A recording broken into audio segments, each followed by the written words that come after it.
Hello, everyone. A very warm welcome to the flagship event of World AI Forum. We know that we are living in the age of AI. We are surrounded by technology, advanced technologies. However, what is the use of the technology when we are not using it for serving the society?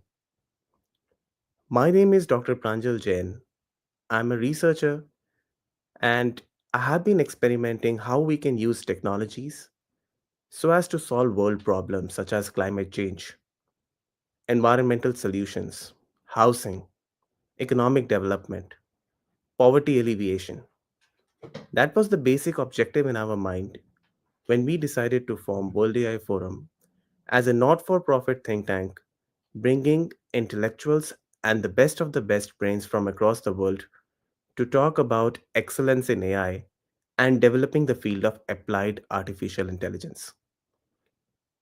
When we talk about applied AI, we are referring to the practical solutions that we can build in the domain right now, right today. As we saw that we started to apply applied AI in the practical domain, we saw emergence of startups which are now offering AI as a service in itself.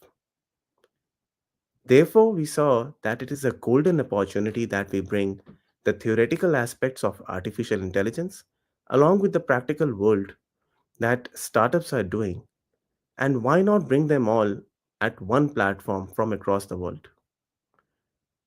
With that story, I'm happy to share that today we are joined by people from 6 countries: US, UK, Canada, Australia, India, Singapore, who are now working very hard to talk about the problems that we face in our daily lives.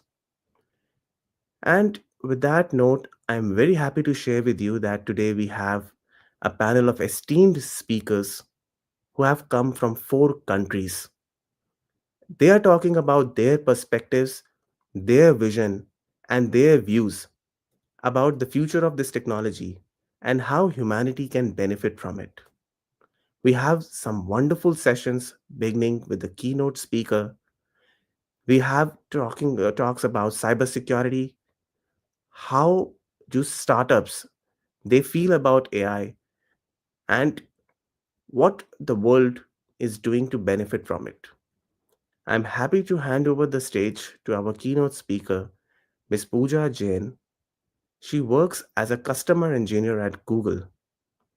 She has been affiliated with the AI domain for decades and has seen the ins and outs of how we can leverage this technology for the benefit of our world.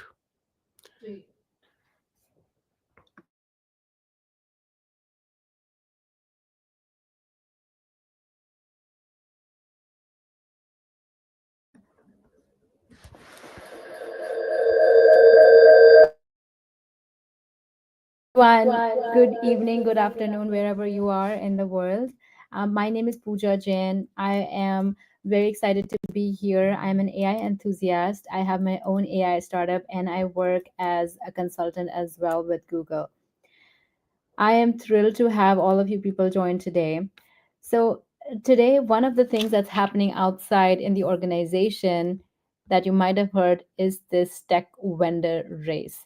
What products to use, what are the different tools and technologies that you can adapt today very quickly. But the reality is, everybody is trying to just get everything without knowing which tool is better or not. And if you're in that race that you must adopt the latest AI or else you will fall behind, it's not true. You will have to win this race. Matter of fact, you're not even in this race. You're in some kind of race that you feel. 57% of CIOs are tested and tasked to lead an AI steering committee, and the fatigue is just adding on. There is a lot of pressure to CIOs from their CEOs to execute on a AI steering committee over the AI hype. But if you think about it, most of this started in 2023. And since then, the number of this 20% CIOs facing the brunt of AI steering committee has increased to 59%. And in 2024 alone, it is now 74%. Now, in the beginning, I said that there is some kind of a race. Actually, there are two races. The first race was the vendor race.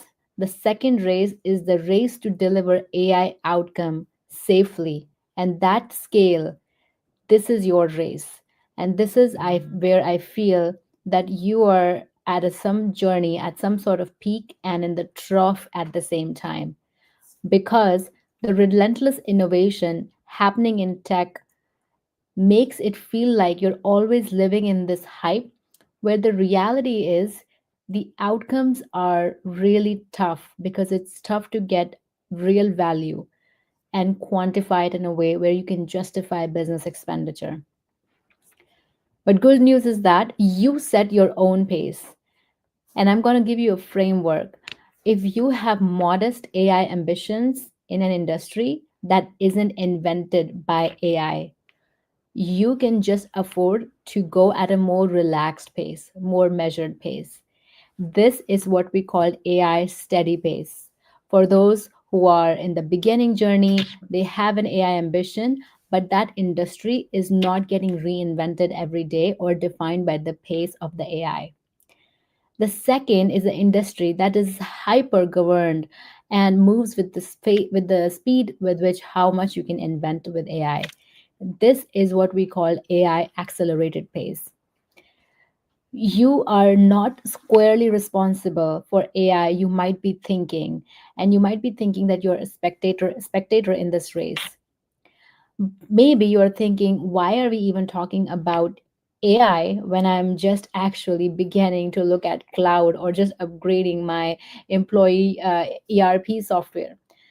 But AI is impacting all corners of IT, and it will likely be a possible trend for the next decade. It's here, and you set your pace. You are in this race, whether you're moving in the AI steady pace or in the AI accelerated pace. You have to deliver three types of business outcomes, which is technology, behavior, and outcomes. The whole point of AI in the enterprise is promising an amazing business that the business will see the benefits first. The truth is that you have been in a mud for the last year, working really hard to find all those benefits that were promised by AI, and it hasn't been easy here. Here are the AI benefits you have told us before the conference when we were doing survey that you're aiming to have enterprise average productivity go up by 50%. 20% of the business model innovation is determined by how much your employees are productive. Now, let's say if you move at the AI steady pace, ask yourself, what are the benefits that my enterprise is looking if my employee productivity is the main focus? Then AI steady pace will work for you. But those who are saying my leadership and I want those benefits, then you move at an AI accelerated pace. When you start with employee productivity, since a lot of you are focused here. Now, you say getting productivity value is harder than it looks. First, get productivity to increase. You have to get your people to actually use these AI tools. And then you need to keep asking them to use it. It turns out that IT leaders almost universally find that employees are eager to try new AI tools, but most of them admit that employees have a hard time integrating AI into their daily work. I think a lot of people thought that using everyday AI would be as easy as ChatGPT. It's not employees who successfully integrated AI into their daily work. Say that the employees get almost 4 hours of time back every week. That's awesome, right? That's about 43 minutes saved per day. Now, what would you do with that 43 minutes saved per day, that extra time you get back? Personally, I would like to go walk in the sun and probably get a latte. Now, it this is called productivity leakage. Your productivity leakage is expected to experience to be between 10 to 30% depending upon the case. The bottom line is the time saved doesn't necessarily translate into increased business benefit. But the real challenge with AI productivity gains are not equally distributed gains. Gains will vary by employee according to the complexity of the job and the level of the experience. Here's what I mean. Let's take an example. A traditional automation, we all get equal productivity benefit if the automation fills out an address for us. It doesn't matter what our role is or how much experience we have with our work, as long as the worker fills out an address. You just started it. Fill out an address too. Uh, but there's another employee who is actually working at a government call center. Let's call her Mary. Mary has been in the company for 6 months. She's able to resolve customer issues much faster.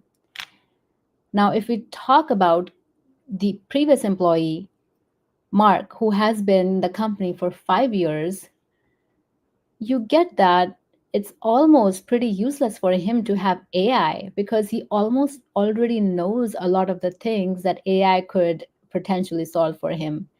Heck, maybe his recordings are being used to train AI. So we are saying relatively complex work.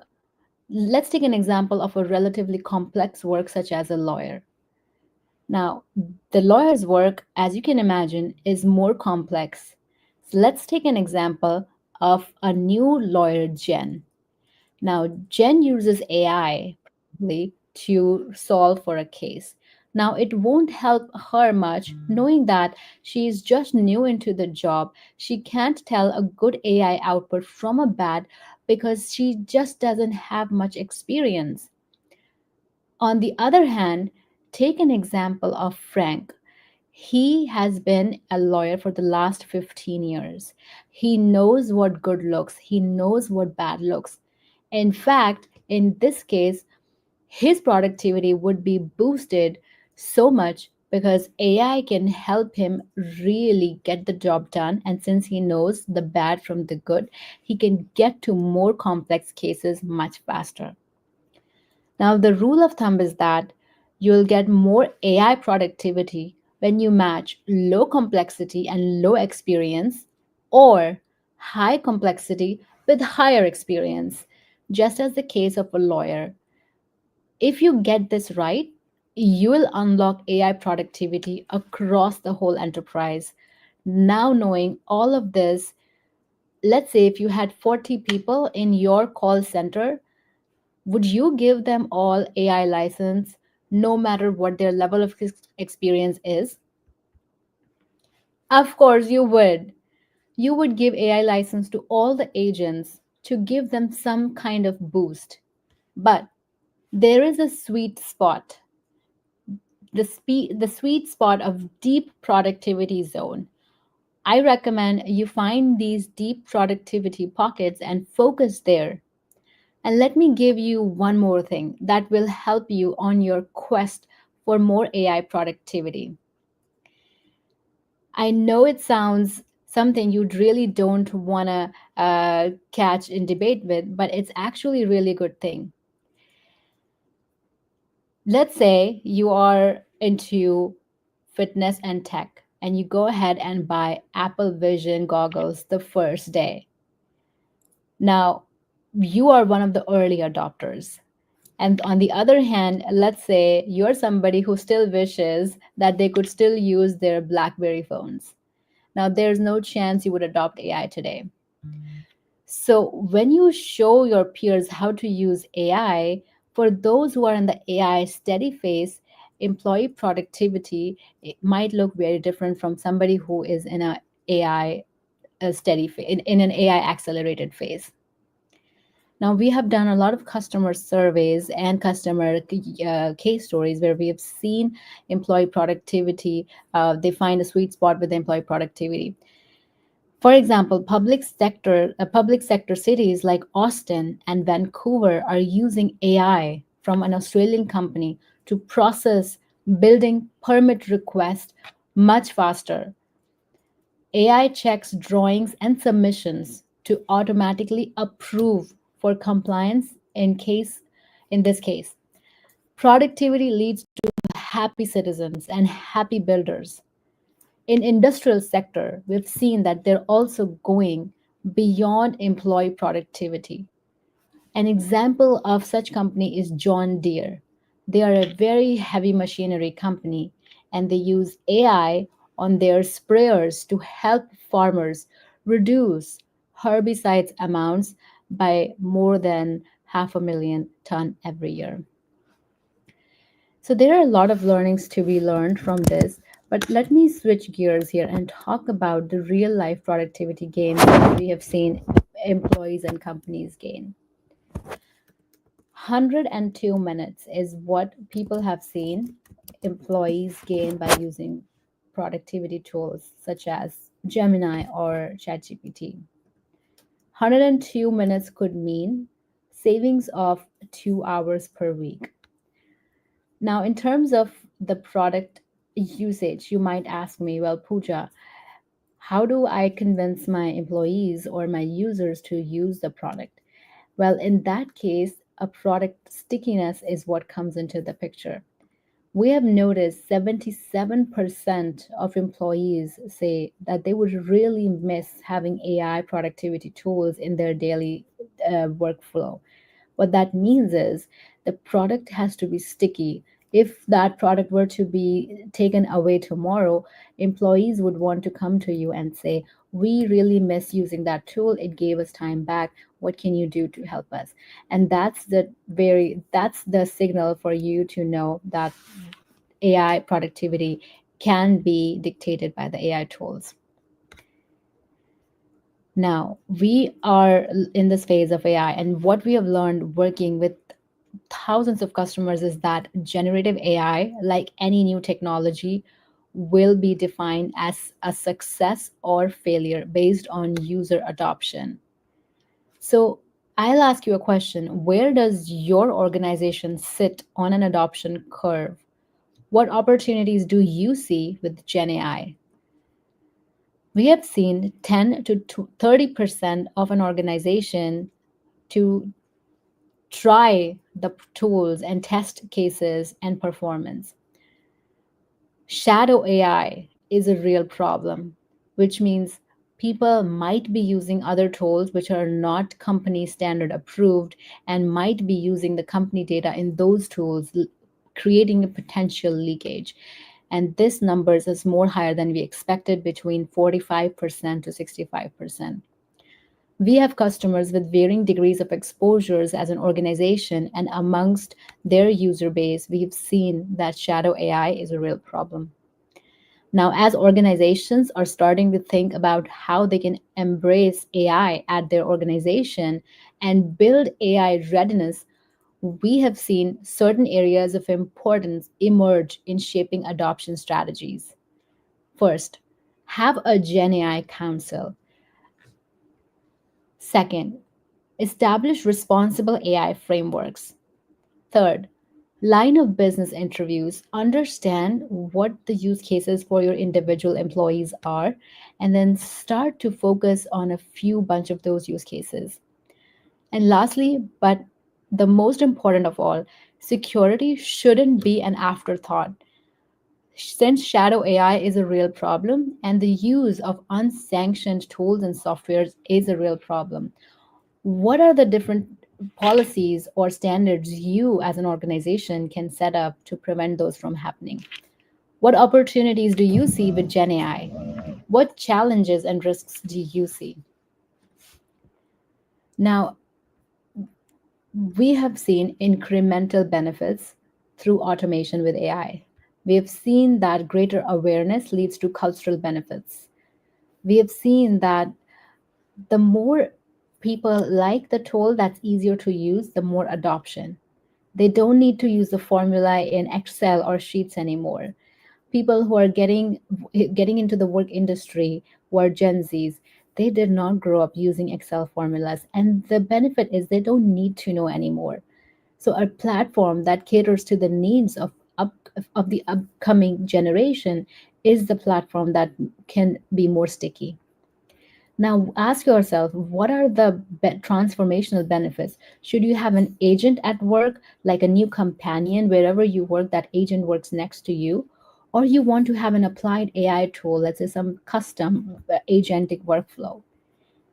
We've seen AI help with a lot of different use cases. For example, content creation. So, idea creation for stories, blogs, and more. Product development. You can facilitate audience research, create generation ideas. Sales and marketing are using AI to refine their verbiage, their voice, and their tonality so they can speak more to the audience, be more empathetic.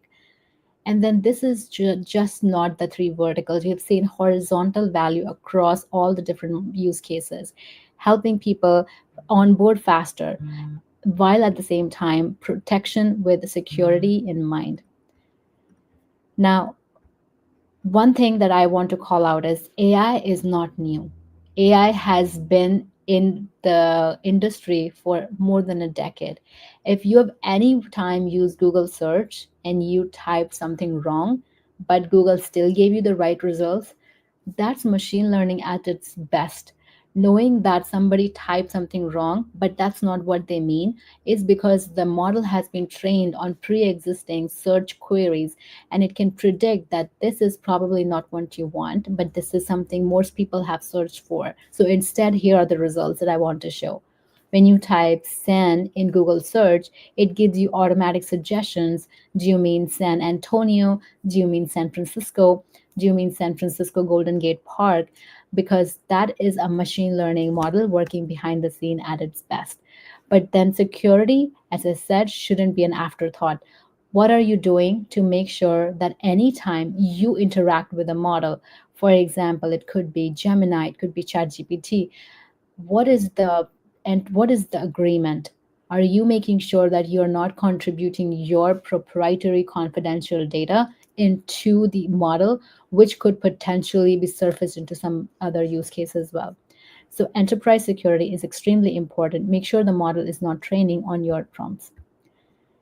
Now, with over 3 billion users and more than 10 million paying customers who rely on getting things done every day, and we know which company we're talking about, Google. Google has done a really good job at using their own custom made models from the bottom up with no dependence on any third party, from infrastructure to the engineering to the algorithms and to the front end, all built in house on the same powerful, scalable cloud architecture. This ensures security. In fact, Google has had zero vulnerabilities, zero attacks, zero solar wind vulnerabilities. And all this gives a peace of mind to an enterprise for whom customer data is of the most importance. So I hope that today you will hear from a lot of different speakers who are going to come and talk about cybersecurity in the age of AI or use cases of AI. And, and I encourage you all to start thinking about how can you use AI responsibly. AI, like any technology, can have both positive and negative viewpoints, but it's really the responsibility with humanity at its core that should define your principles. Am I doing something that's really going to be beneficial for for the whole humanity? Should I be using cost effective optimized tools? And then the more you think about how to make investments in AI, we have great speaker sessions lined up which are going to connect investors and startups and talk about what should be the mentality of a new startup founder thinking about AI adoption. This is one of the initiatives that we're working towards in the direction. And we thank you all so much for investing your precious time into self building your own career, your own learnings, into something that's inevitably going to catch us in the next 10 years. People who don't adopt AI will definitely be left behind as compared to people who do. And I hope that we all continue to move forward in the direction of using AI responsibly, but also making sure that we spread our knowledge that we know with people who we work with, but also with the broader AI community. So, with that, I really appreciate. Have a great remaining session, and I look forward to connecting all with you offline. And please share your chats and questions in the side chat. We'll take some time to address those. Thank you so much, dear Pooja. That was an amazing session. And you enlightened us by telling that applied AI is reshaping industries across multiple areas like predictive analytics, natural language processing, robotics, directly impacting the sectors from healthcare to fintech. Research from McKinsey indicates that businesses with integrated AI strategies achieve 20% higher ROI compared to their non AI counterparts. Startups with strong AI strategies are 2.6 times more likely to surpass their peers. But how will they do it? They need some guidance, they need a strategy. And there we have Angela Mao. She's a fractional CTO and startup advisor who's going to talk about leading the future, strategic AI roadmaps, and tech leadership for startups. The tech leaders who are interested in AI powered space, blending creativity with pragmatism, fostering a culture of experimentation while addressing challenges like data security, algorithmic bias, will really benefit from her talk. As we know that the rise of GenAI has spurred 50% growth in startup investments globally, we look forward to hearing from Angela to understand how AI is not just a tool for efficiency, but a catalyst for exponential growth. Thank you so much, Angela, for being with us today. Over to you. Thank you.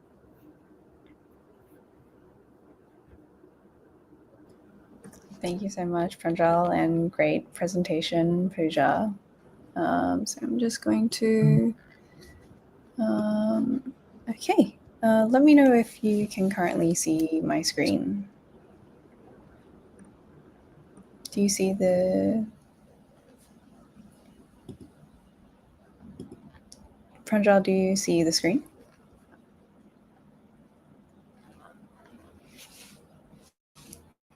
Thumbs up? No? Um, okay. Well, I'll just, let's see. Let me see if I can.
Okay, so if we can see the screen, then awesome. Otherwise, I will just continue on.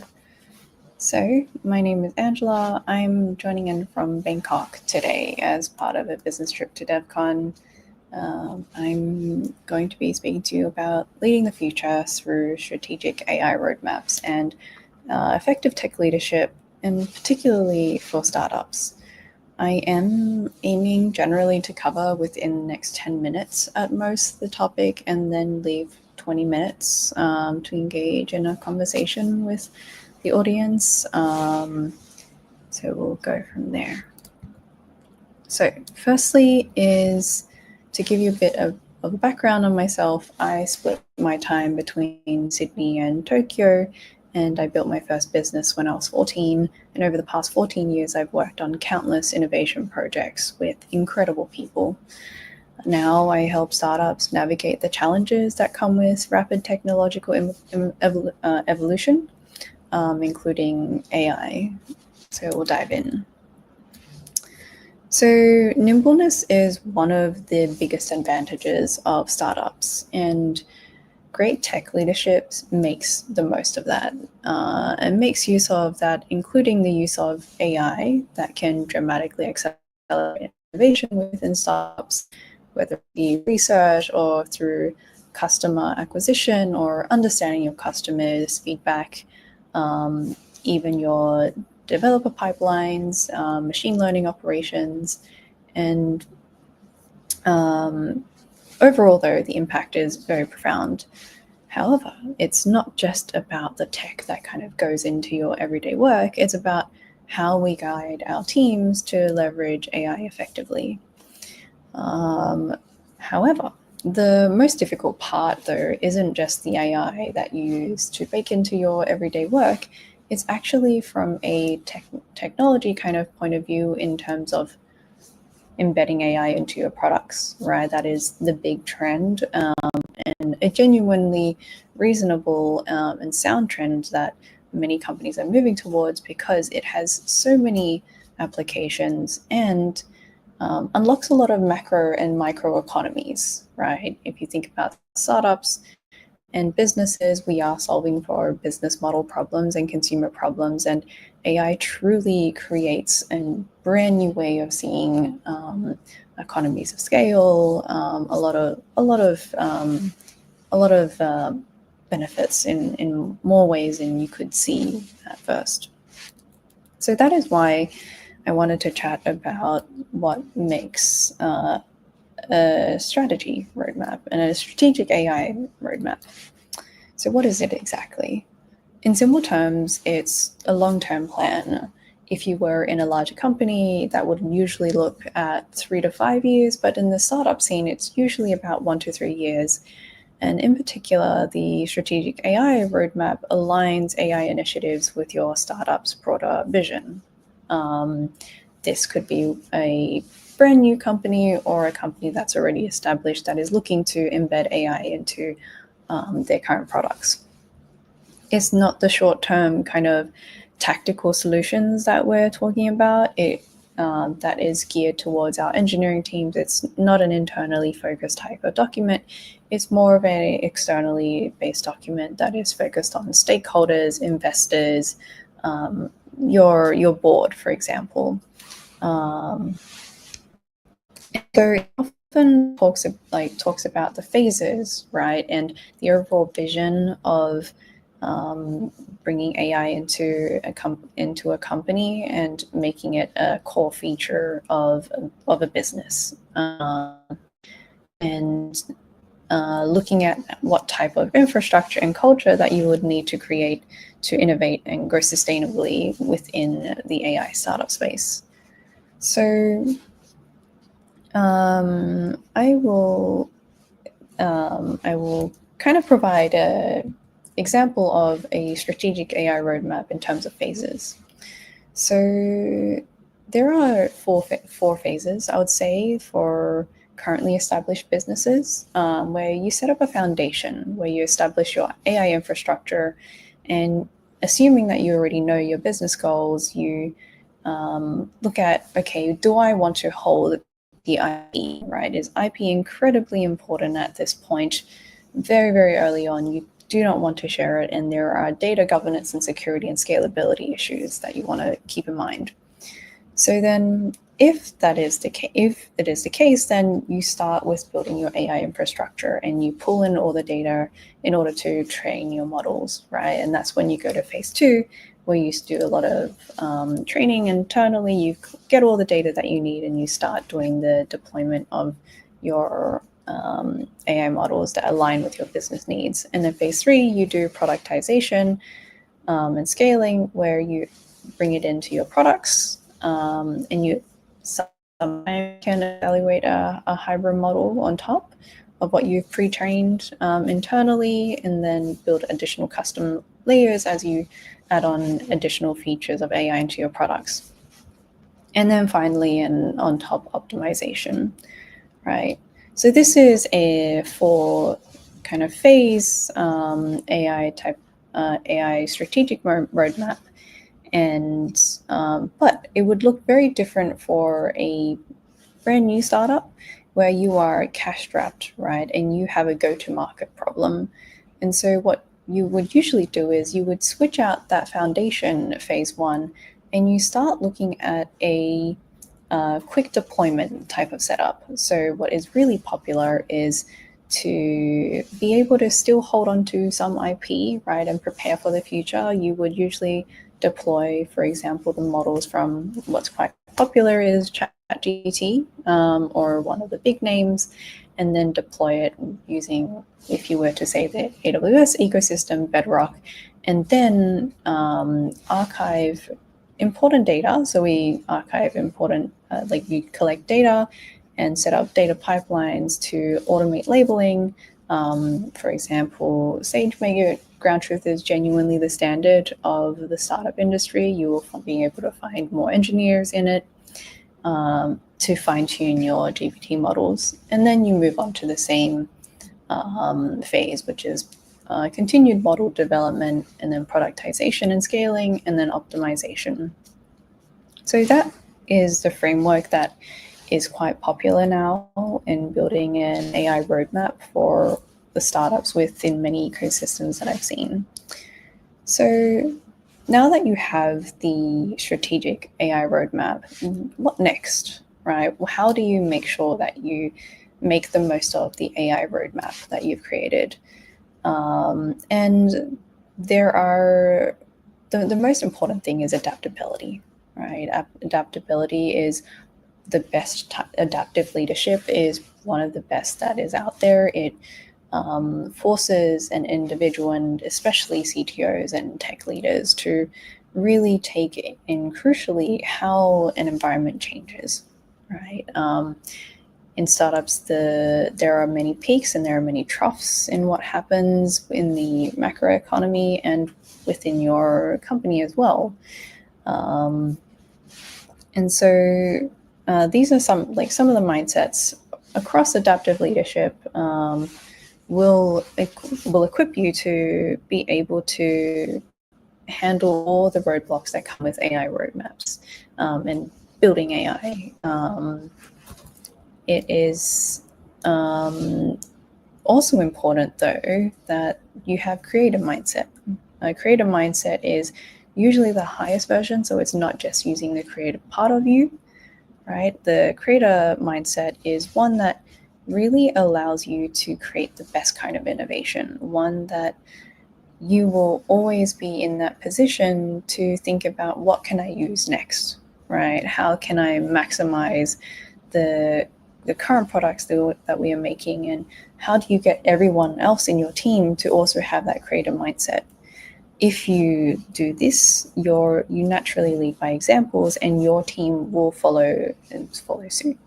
The only difference between yourself and the team members that you have that help you build the AI or engineer any kind of solution is your executive presence, right? And executive presence in startups that I see that do incredibly well, the CTO usually understands what funding means.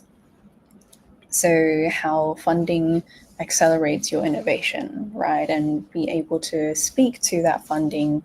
And secondly, be able to then look at, okay, who are the experts that I need to bring in to accelerate the innovation?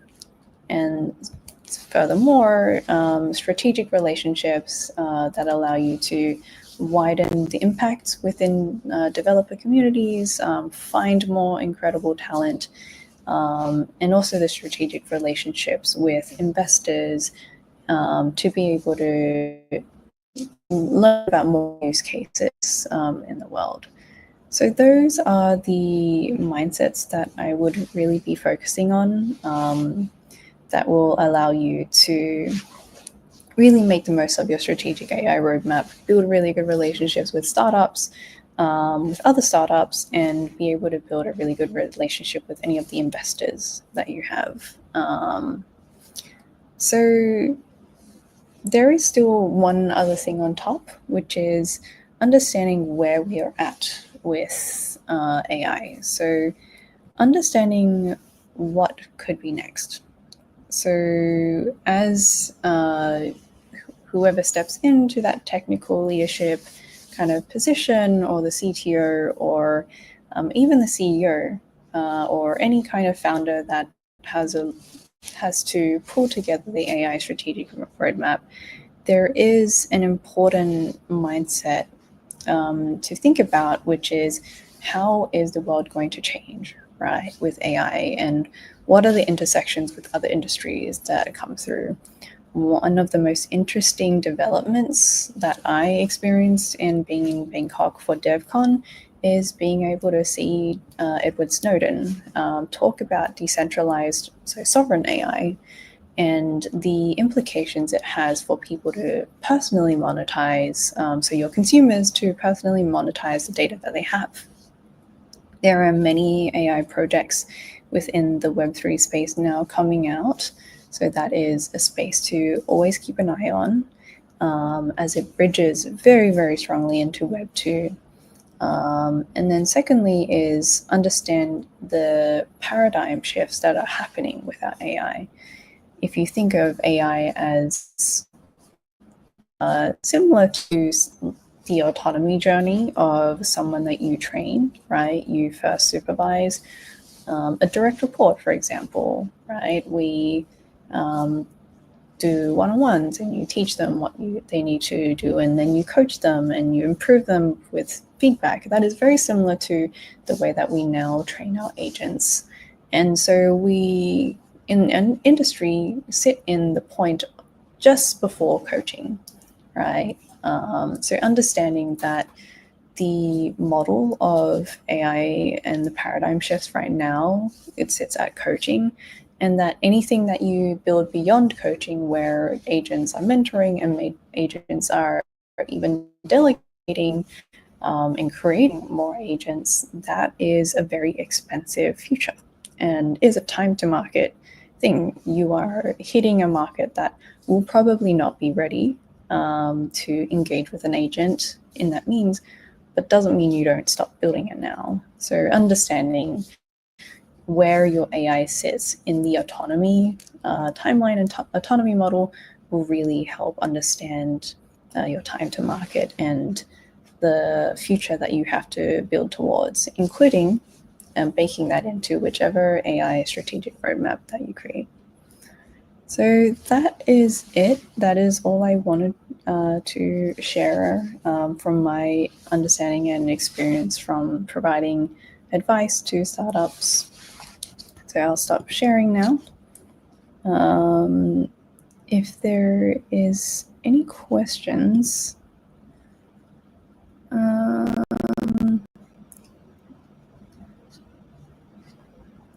then I am keen to hear it.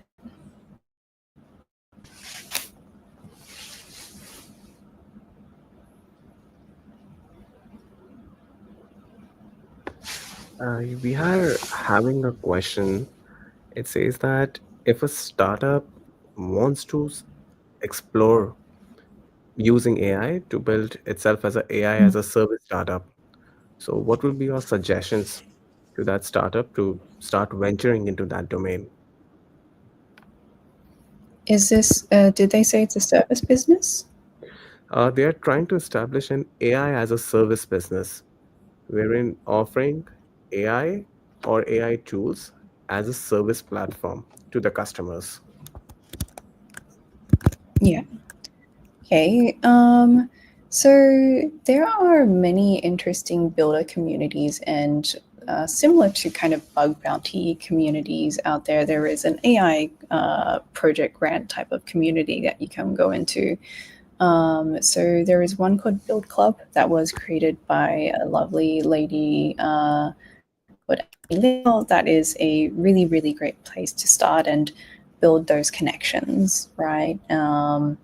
The other thing is, if you already have services that you provide to other clients, for example, there is most likely clients that you have that are looking at an AI, like building AI into their products, right? And you would actually employ a lot of the similar kind of phases to your project delivery. So I've seen a few consultancies actually do a similar thing where they advise their customers, if it's someone that is not very well educated in AI and they want to understand whether agents actually fit into their kind of workflow, right? I have a friend who is consulting to one of the largest banks in Australia, and the recommendation that I provided was actually, if they do not understand their day to day and what is the gap of people being able to use AI, then maybe consider using composable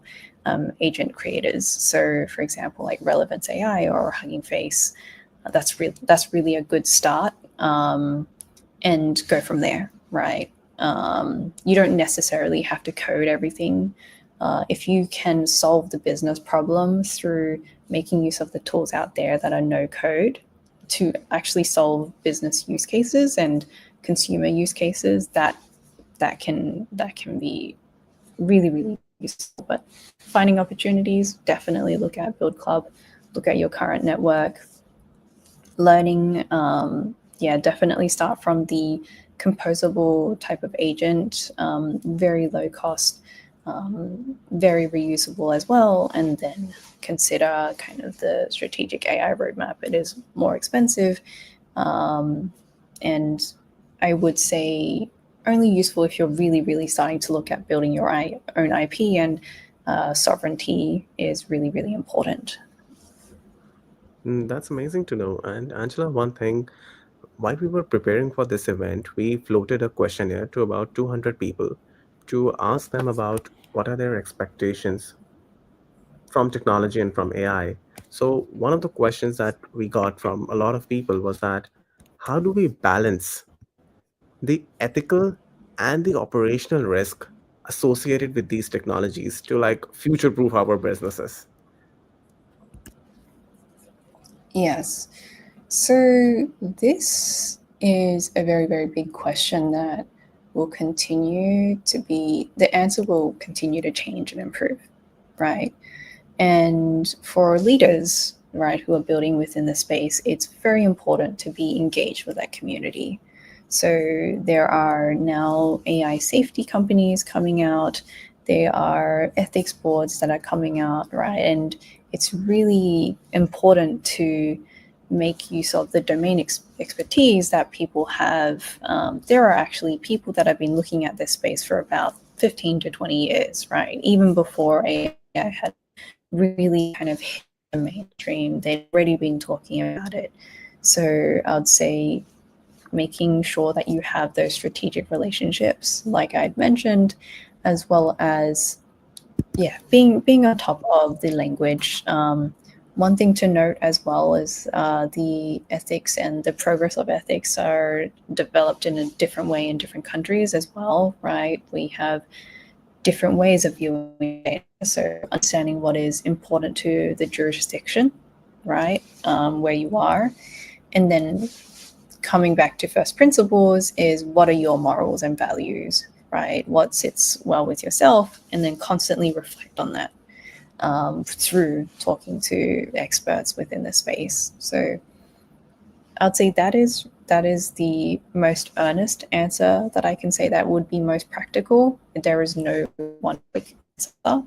Um, but to the people that do it well, it is showing the actions every single day, and being aligned with the people that have spent a lot of time looking at the space.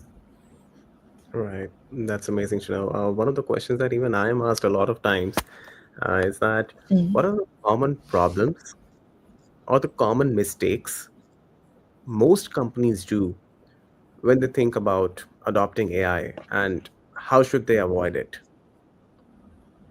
Yeah. Okay. So I think like when it comes to like, do you mean by adopting AI like within your work or adopting AI as like into your products? Yeah, I know it's a very broad question, but you can address both. Mm. Okay. So when it comes to bringing AI into your products, right? There, like the ethics part really starts coming in, right? The ethics part of, okay, does this actually fit well with the current customer segment that we're looking at, right? Does it actually fit with the product that we're looking at? Is there an inherent conflict, right? Not every product requires AI, from my point of view, and it often can make no economical sense as well, right? So I'd say that would be within a product, like kind of the biggest mistake. I've seen companies kind of switch down that route, and then after spending a lot of money, right, on the infrastructure, 1.5 years later, they say, oh, actually, it didn't really make sense, which is often why actually I choose to point people towards kind of no code composable AI solutions to really understand their business use case and then go from there. It won't be baked into your product, but at least you will be able to practice and kind of see how applicable it is. So really good testing, right? UX research testing as well, right? Having incredible UX researchers by far is one of the most cost saving in not just product validation, product traction, but also in this case, like whether or not AI is the right fit for your product and customer segment. When it comes to bringing AI into your teams and workforce, I'd say like um, the most interesting thing that comes with being a leader in this space is the ethical adoption of AI within your organization, right? It is very easy to accidentally share uh, really important information that is important to the company, right? There's the famous leak of secrets and keys in GitHub projects, right? Because AI just scans through. It does not make judgments about these things, right? So really thinking about kind of what data you're putting in, because these systems aren't foolproof, right? If you think about the class of hacks, right? So we have the usual kind of, if you're from the cybersecurity world, like vulnerability attacks using computers to like attack other computers. But the bigger type of hacks, which actually and fraud that happen, is social, right? Social type of hacking, social hacking, like pretending to be someone else, right? Or using interesting means to kind of gain access to systems that you wouldn't expect, right? And by having, for example, generative AI, you fall into a realm where, in a sense, you could potentially, all right, this is kind of a hypothesis from a lot of communities, is you could potentially social hack your way through to an AI, right? And that's endlessly bounded from a cybersecurity point of view. So that would be a thing, as well as know that it isn't a foolproof system. I am mostly focused on kind of the generative AI kind of space, because that is really what's been hitting kind of the shelves in the startup space. But there are obviously other concerns when you're building other types of AI. All right, that was amazing. S- So much insights, and I just loved the fact that startups which are aiming to lead in the AI driven future, they need to understand that developing a strategic AI roadmap is essential. Without a specific roadmap, they won't be able to go much far ahead in time. Effective tech leadership requires deep understanding of AI technologies and developing the ability to guide the teams through complexities of AI integration. And it's amazing to hear from you that by embracing technologies, startups, companies can position themselves at the forefront of technological advancements, driving growth, and deliver significant value in this increasingly AI centric world. And that is what World AI Forum stands for. So, thank you so much, Angela. It was amazing hearing to you. Your views are really appreciated. And that brings us to the aspect that when the world is moving towards an AI centric age, one of the reports by Stanford said that total number of AI publications have nearly tripled, rising from about 88,000 in 2010 to more than 240,000 in 2022. With so much AI coming up in our publications, in our domain, and into widespread integration across various disciplines, the quality and reproducibility of AI research remains critical. So there we have with us Dr. Jake Benifla. Dr. Jake is the founding executive director at the Center of Multicultural Science. He's an amazing personality to talk to us about how do we gain excellence in AI publications, which demands rigorous methodologies, ethical considerations, through which we not only redefine the technological frontier, but reshape the global priorities. With now AI powering over 80% of research discovery tools, this era of AI demands not just innovation, but purposeful, transformative excellence in every publication and application. So I thank you so much, Dr. Jake, for being with us here today. And over to you, please. Thank you, PJ. How are you? How's everyone doing today? Wonderful conversations. I really appreciate the invitation to speak to all of you. I know we're going to have more of a fireside chat, and I don't know that my fireplace is working at the moment, but it's going to be a good one. No, I think you're absolutely correct. I think more and more academic and even business practitioner journals around the world, not just in the United States, are making room for AI in terms of their focus, right?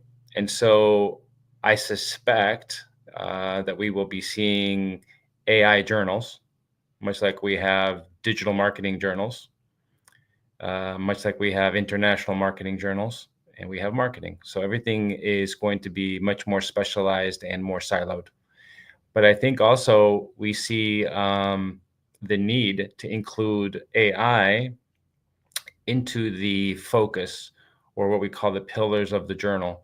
So that every journal has a focus of certain subject matter, right? And so the subject matter is at the heart. It's the purpose, it's the aim of these journals. So marketing will include AI, technology, IT will include AI, engineering will include AI. So there's sort of this vertical opportunity to kind of own the AI content, but much like the journal that I actually lead, we integrate AI into the marketing discipline. So let me just kind of back up a little bit, PJ, and tell you about the Journal of Cultural Marketing Strategy and some of the suggestions and some of the things that I see across the globe. Really, I mean, we get papers from some of our distinguished panelists. Let's put it that way. But we also get you know manuscripts from many different authors and researchers globally. So the Journal of Cultural Marketing Strategy it's published by Henry Stewart Publications out of London. And they've been around for a long, long time. They're well established. They have close to 25 journals under their umbrella. And the Journal of Cultural Marketing Strategy is reaching its 10th year, right? The Journal of Brand Strategy, it's its flagship, and it's been around for about 13 years. So we're right behind the JBS Journal for Henry Stewart Publications. So it's a biannual, so we publish every 6 months. AI and digital, everything that has marketing, strategy, and culture in it is incredibly important. It's at the core of what we publish. And what's most important is that we start thinking about AI in terms of its outcomes. So I think that there are too many people who are submitting manuscripts telling us what AI is. We know what AI is. What we don't know is what AI is doing, or what people are doing with AI. I think that's the more important conversational thread. What are people doing with AI? I think that is the critical question, right? So I think that is what I like to see. That's what I like to publish. And so there are papers now where we're establishing the framework, right? As we heard this morning, of what AI, of what an infrastructure looks like, of what the framework looks like. And that's fantastic. But now that, we now need more papers that tells us, what can we do with AI, right? And so that is very specific to the author or the researcher. And that's what I think is really exciting, because we're building this airplane as we're flying it, truthfully. Okay, so if there are a lot of folks in this call who are interested in publishing, whether it's in the Journal of Cultural Marketing Strategy or not, let me give you some handy tips. First, so every journal is different. Every journal has different specifications and requirements. So you have to really develop the journal. You got to develop your manuscript based on those requirements. You go to the website and you say, okay, is this MLA format? Is this do they use Vancouver footnotes? What's the structure? What's the range of words? What's the length of this manuscript? Do I put my name on the front cover? No. So there, you got paginate things, double space. There's a Times New Roman. If you send your manuscript without reviewing the requirements of the journal, it's like going to the Academy Awards in Bermuda shorts and covered with suntan lotion. Like, you're just gonna stand out, and you've just insulted everybody there, because everybody who goes to the Academy Awards is dressed, to the gills. So it's an insult to the publisher. It's an insult to the journal if you don't do your homework and if you don't develop your manuscript according to the guidelines. So almost always those manuscripts, believe it or not, we get too much content, and we end up having to filter out a lot of the content that, one, is not on doesn't meet the aims of the journal, and number two, if we just don't have the time to send you an email and say, Sir PJ, you didn't read the instructions on the requirements of the journal. And we don't want to do that. That's not my job. My job is to review great content and publish it. I want to say yes more often than I say no. But if you give me something that doesn't meet our specs, I don't know what to do. It's a missed opportunity. So I'm just giving you advice. Do your homework. Submit something that meets the aims of the journal. It also has to meet the requirements of the journal. So the other thing is timing. There's a lot of questions around timing. You don't hear from the editor, and there's the publisher. If you contact the publisher is going to send the manuscript back to the editor. So if you don't hear from the editor, rinse and repeat. Go back to the editor. they're probably very busy. Okay. The editor, if it's a quarterly, then it's a quarterly. If it's twice a year, there's a peak. It publishes, and then there's a lull, and then there's another peak. So if you're contacting somebody at the peak of an issue, it's very unlikely you're going to hear that from that person for at least a month. So I'm focused on the best 5 to 7 papers for an issue. And if you're contacting me in May and the issue goes out in June, um, I'm gonna don't have the time to read. I don't have time to send it to my reviewers. I don't have time to respond. And so I think there's again, you just have to understand the journal that you're submitting to, so that for you, you're like, okay, he's not being disrespectful. He's just busy putting out his issue in the spring quarter.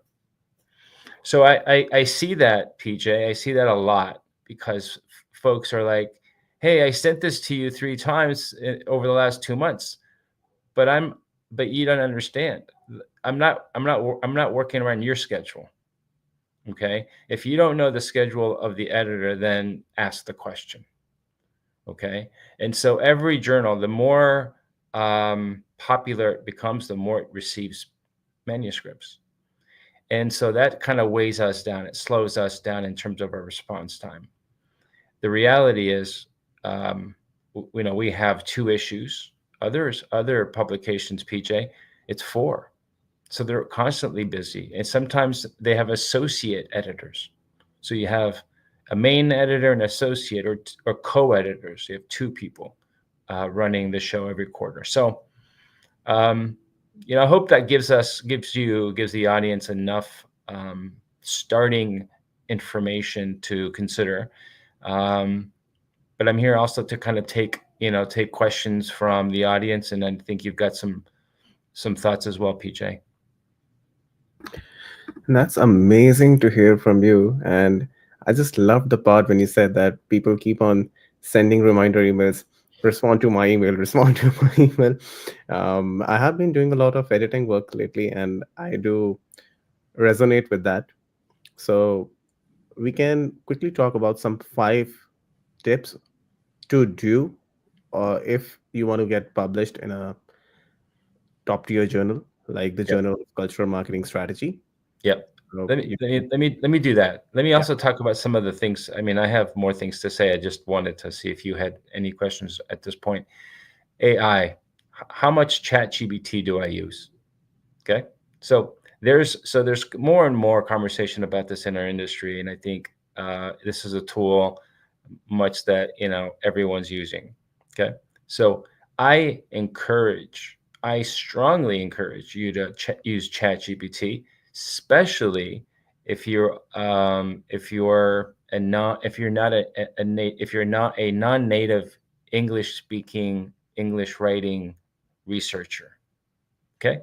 So use the tools to make you a better communicator. Period. That tool is there for you for that.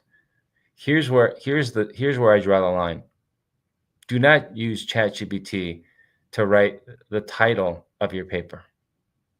It's clear. It's clear. We're adults here. We know the tool. We know what it does. I love the fact that you're using it to clean up your writing and to make it more cohesive, more connected, right? Well developed, clear. That's why you use ChatGPT, okay, for clarity. Now, if you use it for your IP, if you're trying to be cute or snazzy, or trying to have breakthrough power with your headline, and I can tell that it's a ChatGPT, or it's most likely a ChatGPT headline, it really, I get offended personally. Why would you do that? Why would you do that? We want to read your writing. I want to read your voice. I want to read your thinking. So the more unique, so the tips, right? Make it so you got to have a voice. You got to have a point of view. You have to have objectives. You got to do something that no one else has done. So if you're going to tell me Here's a conceptual paper on the 4 Ps and AI. Interesting. But if it's lacking implications, if it's lacking how we can address a multicultural audience, like tell me like the implications in a significant way. So framework papers are great, but what I'm seeing is that there is not enough development in the way in which AI uh, has an effect. So the outcomes and the implications of AI and in general, your thinking is what will help you publish your paper or your manuscript. So descriptive papers, there are too many. They don't do enough. And think of it as real estate. In New York, we can only build taller buildings. There's no more real estate in New York to build. So everything has to be up. So it's the same way. We have 2 publications, seven at the most articles. We might get 30, 35 per issue. And if you're, and I want to say yes before I say no. But if you don't meet the basic requirements, if it's not telling me what the future is going to look like, what the implications are, if it's just descriptive, um, you know, you're going to end up, being cut on the floor, right? So, so focus on the things that you make you different. Think about a topic that and I think my last suggestion, and I'm going to turn it over to Peter to see if he has questions. My last point is send an abstract to me or to a prospective editor and say, is this something that is worth publishing in your paper? Would you be interested? That's a really good sort of, you know, first step. Don't write the whole paper. It's 5,000, 6,000 words, and then you get rejected for a number of reasons. Listen, we accept papers on conditions, and we list them out, right? Before I go and cherry pick, hand pick the reviewers, I review it, and then I determine who's the best fit within my editorial board to review your papers. Okay. So I look at it and I'm like, okay, there's some things here that I see missing. I'm gonna make a note of that. So sometimes it's completely off, right? There's things that are missing completely or off. There's not enough development that puts it into the focus of cultural marketing. How do we use AI? How do we use your thinking as it relates to an increasingly multicultural America? Like, tell me that. What's the marketing strategy implications? Develop it. So my suggestion is send an abstract, right, to the editor, see what they say in advance of submitting an entire paper. That's it. Write an abstract. It takes you no more than a few hours. That's one. Um, yeah, I think I'll leave it at that for now. That's amazing to know. And we have a great question from Doug. Doug is a speaker as well in under today's event. Hmm. He's talking about how are you seeing synthetic data impacting this area of research? Can you repeat that word again? I just missed that one word. The Doug says, how are you seeing synthetic data? Like Synthetic. synthetic, like the one which uh, is not basically not a primary data, which we traditionally collect, but rather it's a mix of primary, secondary, artificial as well. Yeah. So synthetic data, I guess, I guess they're sort of referring to syndicated data.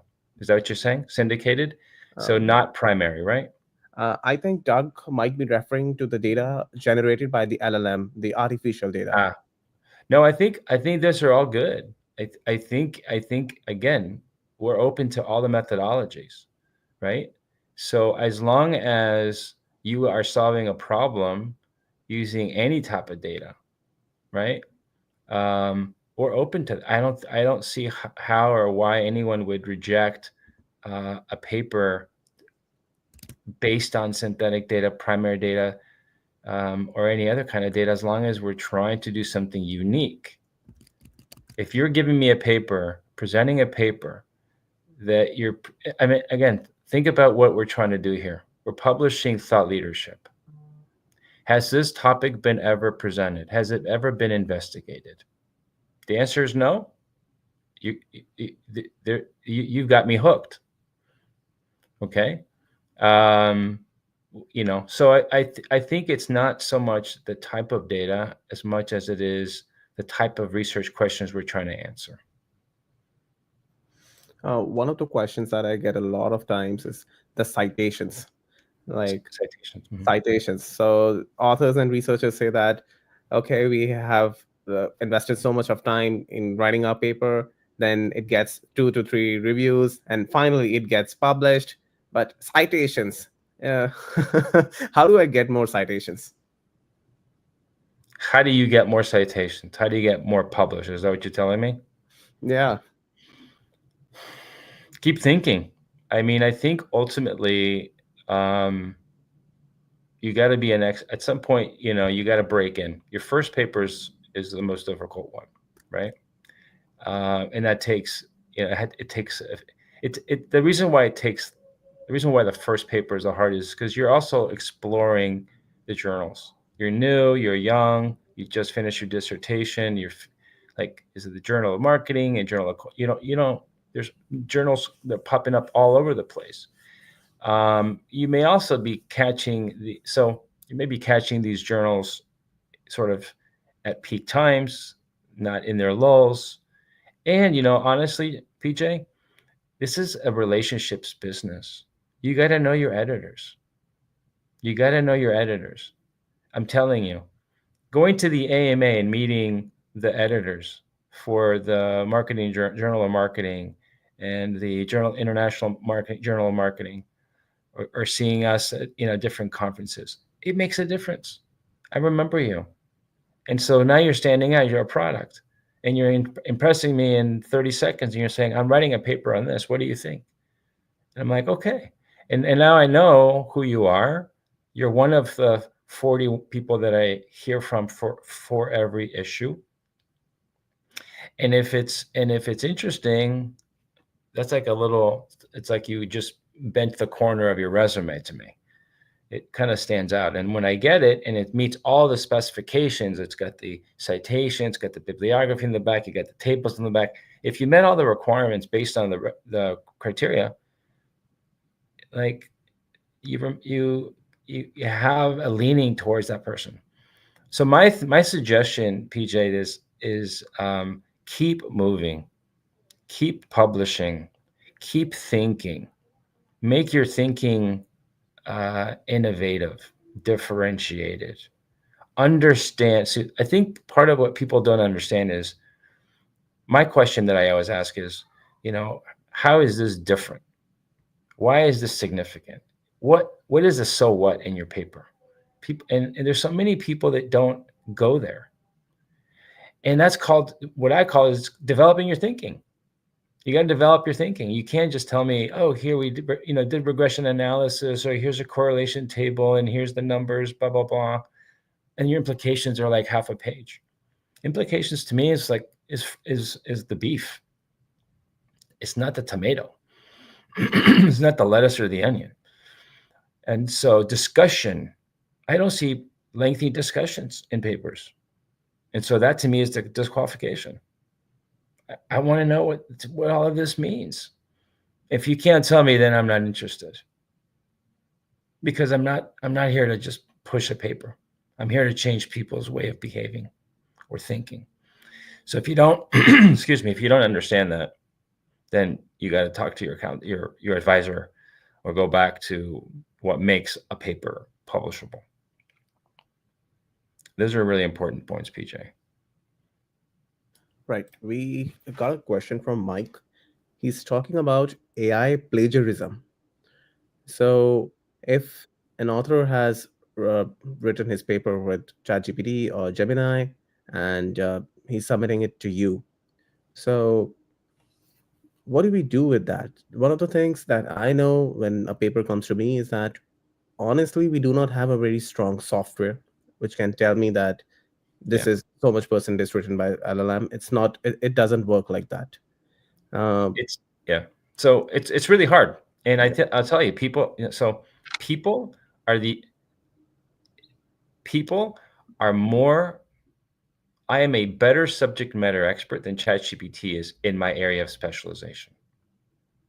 Okay.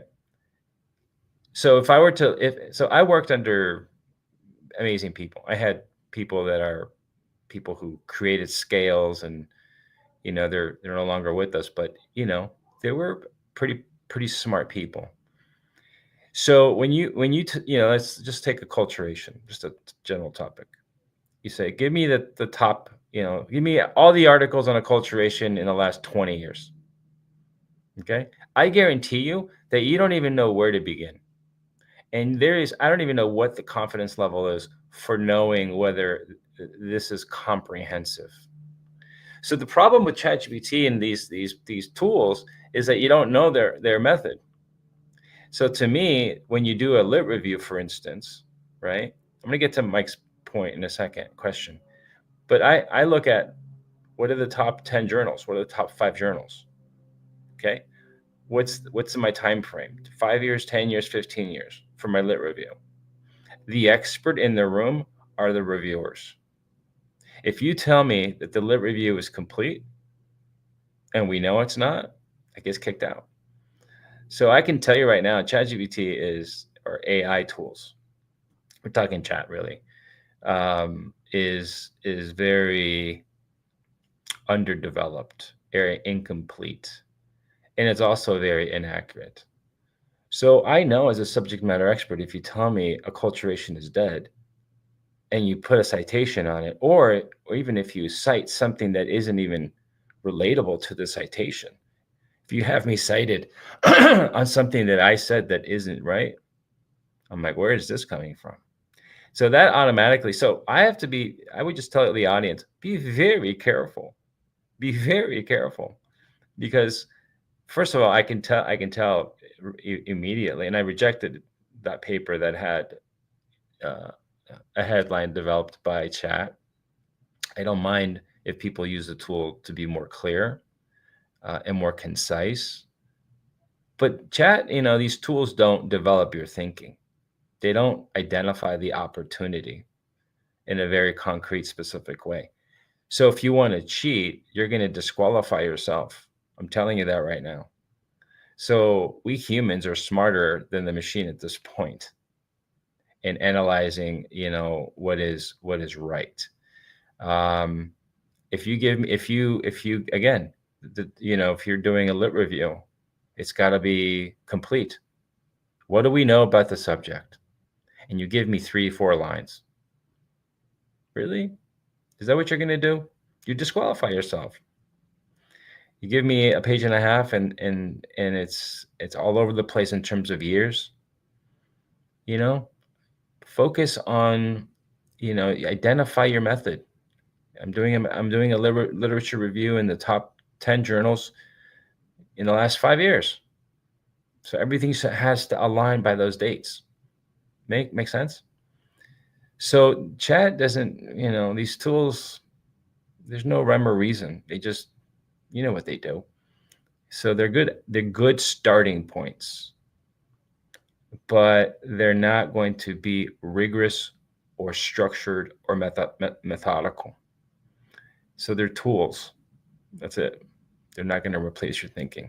And I think that's where, we've got to sort of do a little course correction. I don't think that this is a major problem, but I do see it in the work that I do.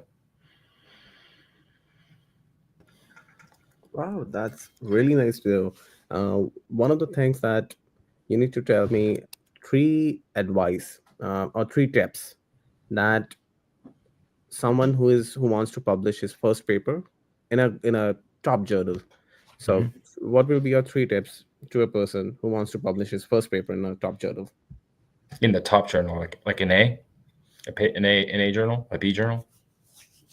Yeah, we can So say journal. Yeah. Yeah. So I had a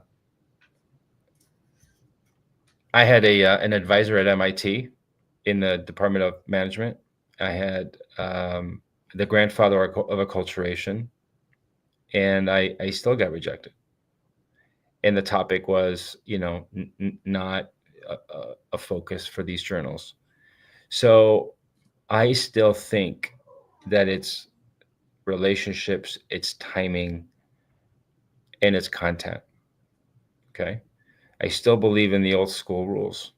I still believe that, thought leadership matters, understanding the questions that have been unsolved, and having connections from the university or the universities and your co-authors. It's a relationship thing. So if you notice, you look at the editorial board of these top journals also come from big schools, and so it's a little bit of an elitist scenario. So I would just say, don't worry about it. Don't judge. Don't be judged. Don't let them judge you. Right. I started this journal for that reason, PJ, because I wasn't going to let anybody say, your 8 years mean nothing to us, or yeah, thank you for submitting. We like your paper, but it's not an area of focus. How can you say that multiculturalism, marketing, and strategy is not a focus uh, in today's world? That's ridiculous. This is 10 years ago. And even today, I could have, I just don't have the patience to submit to other publishers um, any longer. I just, we can publish at work, we can publish in the AMA journals, but it's a question of, you know, are they going to? It's just there's more politics than you think. So my suggestion is, don't let anybody judge you. Don't get down. Publish your work. Doesn't matter if it's A, B, or C. Really, it doesn't. Think about it. You know, you're going to think of yourself as an A because you published in an A journal, and you think of yourself as a C if you're a C journal writer. It's the same paper. So why do that? So I think we need to kind of change the rules of the game a little bit, PJ, right? And over time, these journals become A's. They become a B. The C's become a B. It's relative. So fight for your right. You know what I mean? As they say, uh, fight for your thinking, your innovation, but you got to make sure that your thinking is breakthrough, is top, is worth your A. And if they don't think it's A, keep moving. There is always a place in this world for all of us. You know what? You just said the same things that I have felt over the last 1 decade being in this domain. Thank Mm. you very much, Jake, for such an open, honest, and frank conversation. You're welcome, PJ. You're doing great work. Appreciate the keynote and everybody that's participating in this World AI Forum. The best is yet to come. Absolutely. Thank you so much, Jake. We are honored to have listened to you. And today, with the convergence of research excellence and impactful applications, we are seeing a reshaping in the boundaries of knowledge and societal progress. That brings us to our next session, which talks about cybersecurity. According to a report, the global cost of cybercrime is projected to reach $10.5 trillion dollars annually by 2025. Accordingly, when we see that the application of AI powered tools such as machine learning algorithms, anomaly detection systems, they now play a pivotal role in identifying potential breaches, often reducing the detection times from weeks to mere hours. Reports from IBM's X Force Threat Intelligence Index state that AI driven attacks are on the rise, with automated hacking tools and AI generated deepfakes becoming increasingly prevalent. This has led to a cybersecurity arms race where organizations need to continuously innovate. When we hear that about 30% of AI based decision making systems will be targeted by adversarial attacks, today we need to hear to none other than Sunil Ravipati, co founder and CEO, Yota Secure, who's going to talk about cybersecurity in the age of AI. We have with us Divya. She is a solutions architect at TrueU and a graduate from Carnegie Mellon University. She will be leading the conversation. So thank you so much, Sunil. Thank you so much, Devya, for being with us today. Thank you. Over to you guys. Thank you, Dr. Pranjal and Divya. I'm glad to be here today. Yeah, thank you so much, Pranjal, for this opportunity and the introduction. So, for everyone online watching us, did you all know that a cyber attack occurs every 39 seconds on an average? So, the next 30 minutes we are going to take and we will talk about the intersection of AI and cybersecurity and how this impacts your personal and professional lives. That being said, I would like to welcome Sunil, the founder of Yota Secure. And can you please take us through your journey and tell us, just brief us about what Yota Secure does? Yeah, thank you, Divya. You're right. Cybersecurity um, attacks have been increasing over day by day.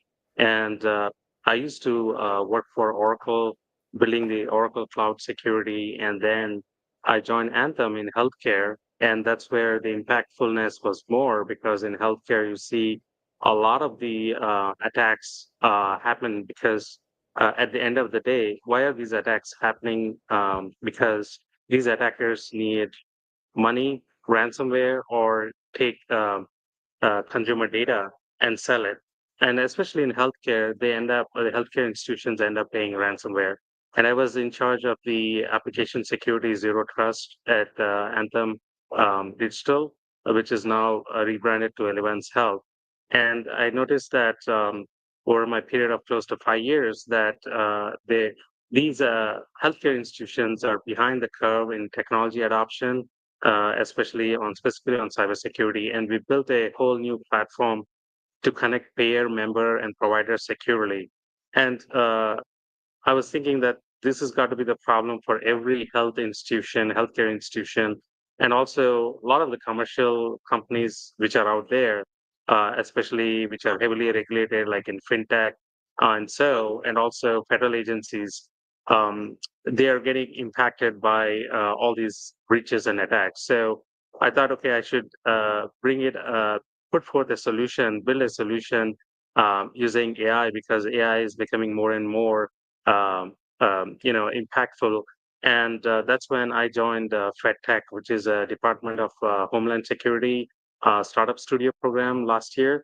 And through the whole program, we go through meeting various people, various backgrounds, is to do a customer discovery and product market fit. And we were looking at detecting vulnerabilities at scale. That's why the term YOTA in the secure. So YOTA denotes the next metric after zettabyte and petabyte. So that is, we identify vulnerabilities in scale. And we use AI to detect vulnerabilities and give real-time context. Based on context aware, we create a model which would essentially create a risk metric. And we not only detect vulnerabilities, but we also patch these vulnerabilities in cloud runtime environments. So that's how Yota Secure came out because I was experiencing these vulnerabilities, working with these vulnerabilities in healthcare organization. And we now partnered with few companies and also looked at various we have onboarded a customer, and also we are working with federal agencies, US federal agencies and health institutions to basically give a AI-based vulnerability management solution. Okay. Awesome. So nice to know so much more about Yota Secure. So moving on, we are all talking about the buzzword AI as much as we all love it, and AI has been an enabler, positively impacting most of our lives. I think AI has also been helping the cyber criminals to create automated attacks, create sophisticated phishing attacks, and bypass traditional security methods and more. Sunil, what's your take on this, and how are attackers using AI,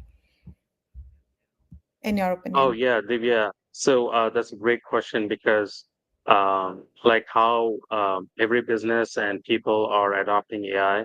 I mean, behind the attackers, there's a human involved, and they're also using AI to steal information and use AI to create messaging and content which looks real and send emails and do phishing attacks. So essentially, the humans fall trap to, nicely written emails which come into their inbox and click on links and go to websites which look very similar to, like, say, your banking institution, right?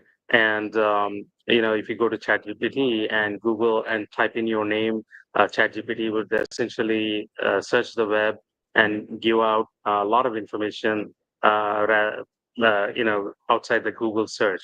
So a lot of this information would be useful for attackers, and it's like a bad AI versus good AI. So these attackers are using AI to do bad things, and of course there is a companies like ours which use AI to do good things to essentially identify these attackers and stop them before they can do further damage. And we see that it's increasing, especially social media, because everyone's on social media applications and AI chatbots are increasingly targeting Gen Z and users to essentially send messages and also send, like, say, people who are trying to sell things on platforms. So you never know who's behind that, the other side. It could be an AI chatbot essentially trying to get a credit card number to make money out of it or steal your information and my information to do identity fraud. And identity fraud is a big thing where uh, millions of people all around the world have lost their credit cards or identity to these identity fraud scams. And we see that increasingly startups, not only ours, but other startups, academic institutions, and also industry, like also like the federal agencies are collaborating to bring forth technologies to, identify deep fakes and also identify phishing scams. I mean, you see AI being used in various ways to detect this scams and fraudulent as well as a fake websites and fake emails and fake audio and video. Yeah, I totally agree with you. Like, I think in this era, are you truly digitally safe, or are you truly safe in this digital age, or are you just one click away from a cyber disaster? And what are the different security measures? Like, do you have any favorite security measures that you want to talk us through? Oh yeah, absolutely. I wouldn't 100% say that we are digitally safe. We are always one click away because we are in a very connected world today. Your phone, your cell phone, or your laptop uh, disconnected from the internet is becoming like more and more like a brick that is there is nothing to do, right? So everything is connected and online, and a lot of the Gen Z, they do collaborate online, and even enterprises, right? They have Slack and other collaborations teams. They collaborate online, and definitely I see the various tools and mechanisms you can safeguard yourself from the traditional. You're using a browser to log in to an application. Make sure that your browser security settings are on, and as well as just accept the necessary cookies, not all the cookies. and clean up your browser and also your webcam. So make sure that you close your webcam. Don't keep the webcam on when you are not in front of the computer. So simple precautionary things like this, and also for social media accounts, make sure change your password on a regular basis, as well as don't trust incoming requests. Just verify who's the source. So like if there's a friend who's connecting to you, even in your college or work, just to make sure that is that the person who sent the request is the same person.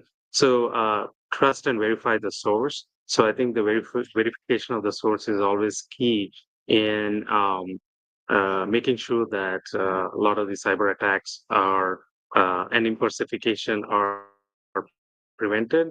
And of course, use the scans, software scanning tools on the laptop. Like I use a lot of the tools to detect vulnerabilities on your laptop as well, and making sure your iPhone or any phone you're using personally have the apps cleaned out if not being used. So some of these apps are upgraded and they're lying on your phone, but you're not using these apps and they keep connecting to the server, sending information. So make sure that you clean up your phone. And also, I would say that a lot of the information which is now digitized, do a backup, create a backup, because safeguard a lot of these digital data. So if any outages or anything happens, you lose your digital data. It's hard to restore it back unless you have a backup. So keeping a backup, even if the companies which got affected by cyber attacks, you still have your data safeguarded someplace. Nice. I think I really like a lot of your points, especially about like the security settings and the social media we're using. I want to share like one or two of my favorite security methods. Sure. That obviously the first one that you already mentioned is using strong passwords. And one thing that I recently read on a blog was about personalized and custom coded passwords.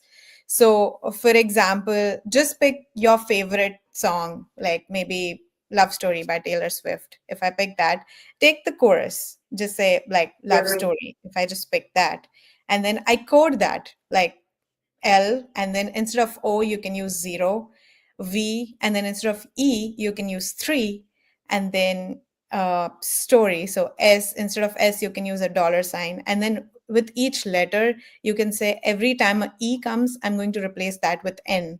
Or just create your own custom code. And that way, it's a very simple phrase for you to remember. But at the same time, it is very unique to you, very customized, very personal to you. Another one of my recommendations would be using a password manager and then using passkeys. Passkeys is one of the very latest technologies that I've been working on, and I've also encouraged people around me and my loved ones to start using passkeys. Even WhatsApp now supports passkeys. It's a very new technology. If you guys have not checked it out, you should definitely check it out. Now, Sure, Divya. Yeah, absolutely agree with you on chiming in with those specific, you know, specific ways to do it. So, and also make sure that you rotate these passwords, because there are so many applications out there which do password breaks. And I think that's a great point you mentioned about using some song and some kind of personalized rather than combination of date of birth or your favorite pet's name. Uh, you know, uh, Definitely people use pet's name, but they randomize it or have some special characters, but it's still not 100% hack proof. So I think this is a great suggestion from coming from you on that. Using some kind of a music or song to personalize the password. yeah. So I have a question from the audience. It says, are you seeing the LAM, the large action models, making it harder to track and stop these now seemingly on the move on attacks? seemingly on the move attacks? Or like, I think the question is more on large action models are making it harder to track the attacks. Is that Uh, true? yes, yeah. Thank you for clarifying that question. Yes. So large action models, there is a what do you call like a, uh, attack surface obviously gets larger when when your data set or all kinds of models are um, used. And the challenge is that a lot of these large action models, um, because they use a lot of what you call like transformation internally and a lot of variables, and also a lot of data gets inputted on a real-time basis. So uh, it's easy to embed uh, uh, malware or any kind of bad uh, data, because data also is not proof from safe from attacks. So you can embed bad data and give what you call like a bad output through AI, which could people who rely on AI for day to day, and that's where data leaks, AI leak is happening, right? So looking at AI leak is very what do you call needed, and that's where we come in with our solution. I'm not doing a sales pitch, but we're saying that a lot of the startups which are building AI solutions like ours are looking at this and how to identify vulnerabilities in large LLMs. I think the challenge is because of the real-time aspect, one, and the second is a lot of data which comes in because the transformation which happens. The transformation models, they use data sets and they put it in through their model, which gets at various phases of the model, the data gets transformed. And so it's a hard problem for security companies to solve it, but at the same time there are solutions which are coming out to uh, identify those aspects. And also the that's where the AI trust and safety is also coming into um, picture, with the academic institutions, collaborating with academic institutions as well as with industry and federal agencies. Awesome. I think I'm going to give it back to Pranjal to ask you more questions. And yeah, we'll go from there. Sure. Amazing session, Sunil. Thank you so much, Devya. Sunil, I'm really curious to know about some questions that people have been asking me, that if I am a Gen Z and I want to build a startup in the field of cybersecurity and AI, what will be the three tips you will tell me to do and three mistakes you will want me to avoid? Yes. So essentially, if you're Gen Z, you should personally look at, you're using your mobile device, you're using several applications, and you have to see how secure are these applications. Like if you take your favorite app, like say, for example, Snapchat or Instagram, right? And you get so many requests, friend requests, and sometimes the pictures you can't identify because people are using pictures from a few years ago, from their middle school or elementary school days in their high school or college. So there's all this uh, morphing of images also happening, and people are trying to reach out on these social media. So yeah, always have to verify and trust the source, and that should be a question and also interesting to whoever is interested to work in this or learn more about cybersecurity, as how secure are these applications they're using on a day-to-day basis, right? And I think that that could bring up, it's like the house key to your house. So you have a key, a digital key or a physical key to get into your house. The same way, when you're connected to the internet, how secure the applications are. So you have to think from there. And I think many students I meet, in fact, we work with academic institutions locally where I'm based in California. And we have students who are part of our internship program, and they get very fascinated and interested from that very simple point of view that they're using applications and how secure they are. And also, uh, the mistakes to avoid is the three things is to essentially one is obviously not to trust everything they see and hear. And, they have to verify the source. And the second is not to look at all the all the applications and cyber what do you call, like a insights which are coming out. So they have to make sure that these are applicable to their areas. For example, they're interested in some social media apps, so they want to look at specifically those because it's broad subject. So they want to look at a vertical subject where they are more focused on, let it be in healthcare, let it be in fintech, or let it be in their social media applications, so that they can learn specific aspects of cybersecurity and grow from there rather than getting inundated with so much information. So it's an information load. So to avoid that kind of information load in cybersecurity, I would advise them to pick on a one specific aspect. Let it be encryption, or let it be AI safety or AI trust, and go from there. And the third aspect is essentially connect with um, the network and kind of attend events, meetups in cybersecurity to learn more in this space. Especially a lot of innovation is happening in cybersecurity from academic institutions and federal agencies, as well as industry, and attend events like World Forum to learn more about from the speakers who are talking about exciting things today. That's I hope that interesting. answers your question, Pranjal. Yeah, amazing, amazing. So one of the things that a curious uh, uh, person would ask you, can you tell us some insider secrets or insider stories about the vulnerabilities in our mobile devices or our laptop devices that we don't know and they are very much there?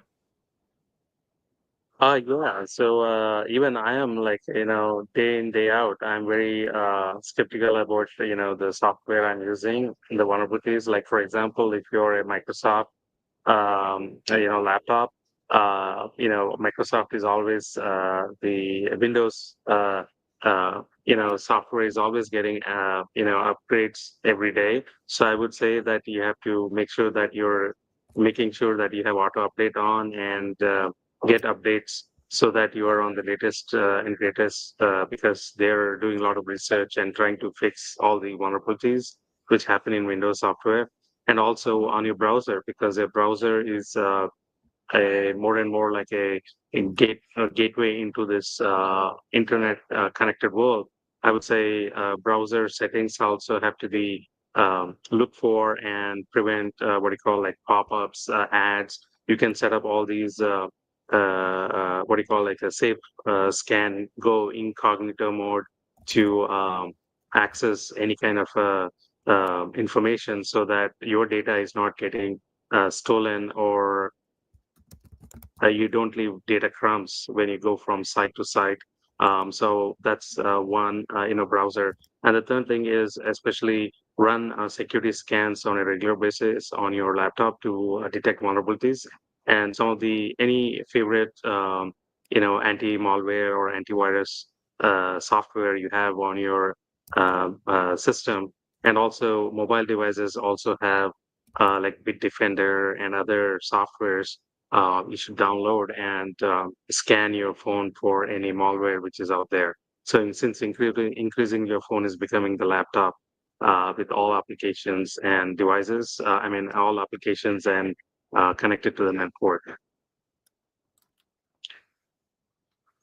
Right. One of the questions our audience has asked us that please tell us something about shadow AI that was discussed in the keynote address.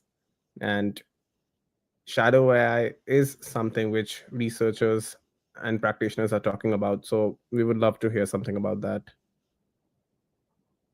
Yeah. So essentially, when you talk about anything which is behind the scenes, like shadow AI, it's essentially operating without any oversight or regulation, and it could be dangerous because there is no regulatory and compliance, as well as there is no accurate information to verify. So there's a term called hallucinations for that. So essentially, AI could be giving information which is not real and inaccurate. And also, some examples could be like you can use your favorite GPT to automate some tasks, or the AI chatbots to generate answers to customer inquiries. To some of the standard customer inquiries, I would say they're still okay, but you risk losing your customer if you're using chatbots to send messages which require a human in the loop to answer those.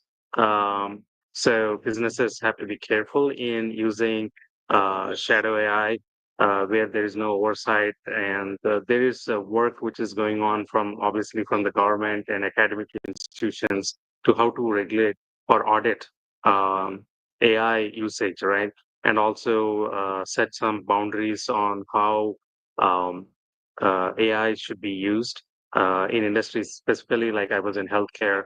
And when I was at Elevance Health, which is formerly Anthem, we looked at ChatGPT, and we said we can't use ChatGPT, and in fact, ChatGPT was blocked internally, and only a very subset of the users were given permission to look at R&D. The reason being that heavily regulated industry like healthcare, if if patient data gets onto the internet, it violates PHI, PII regulatory standards, as well as um, there could be a bias in any kind of what do you call like a uh, um, diagnosis from the AI application. So how do you identify bias from an AI application, and how do you also identify, make sure that these applications are safe and secure? So we decided to build our own called eGPT.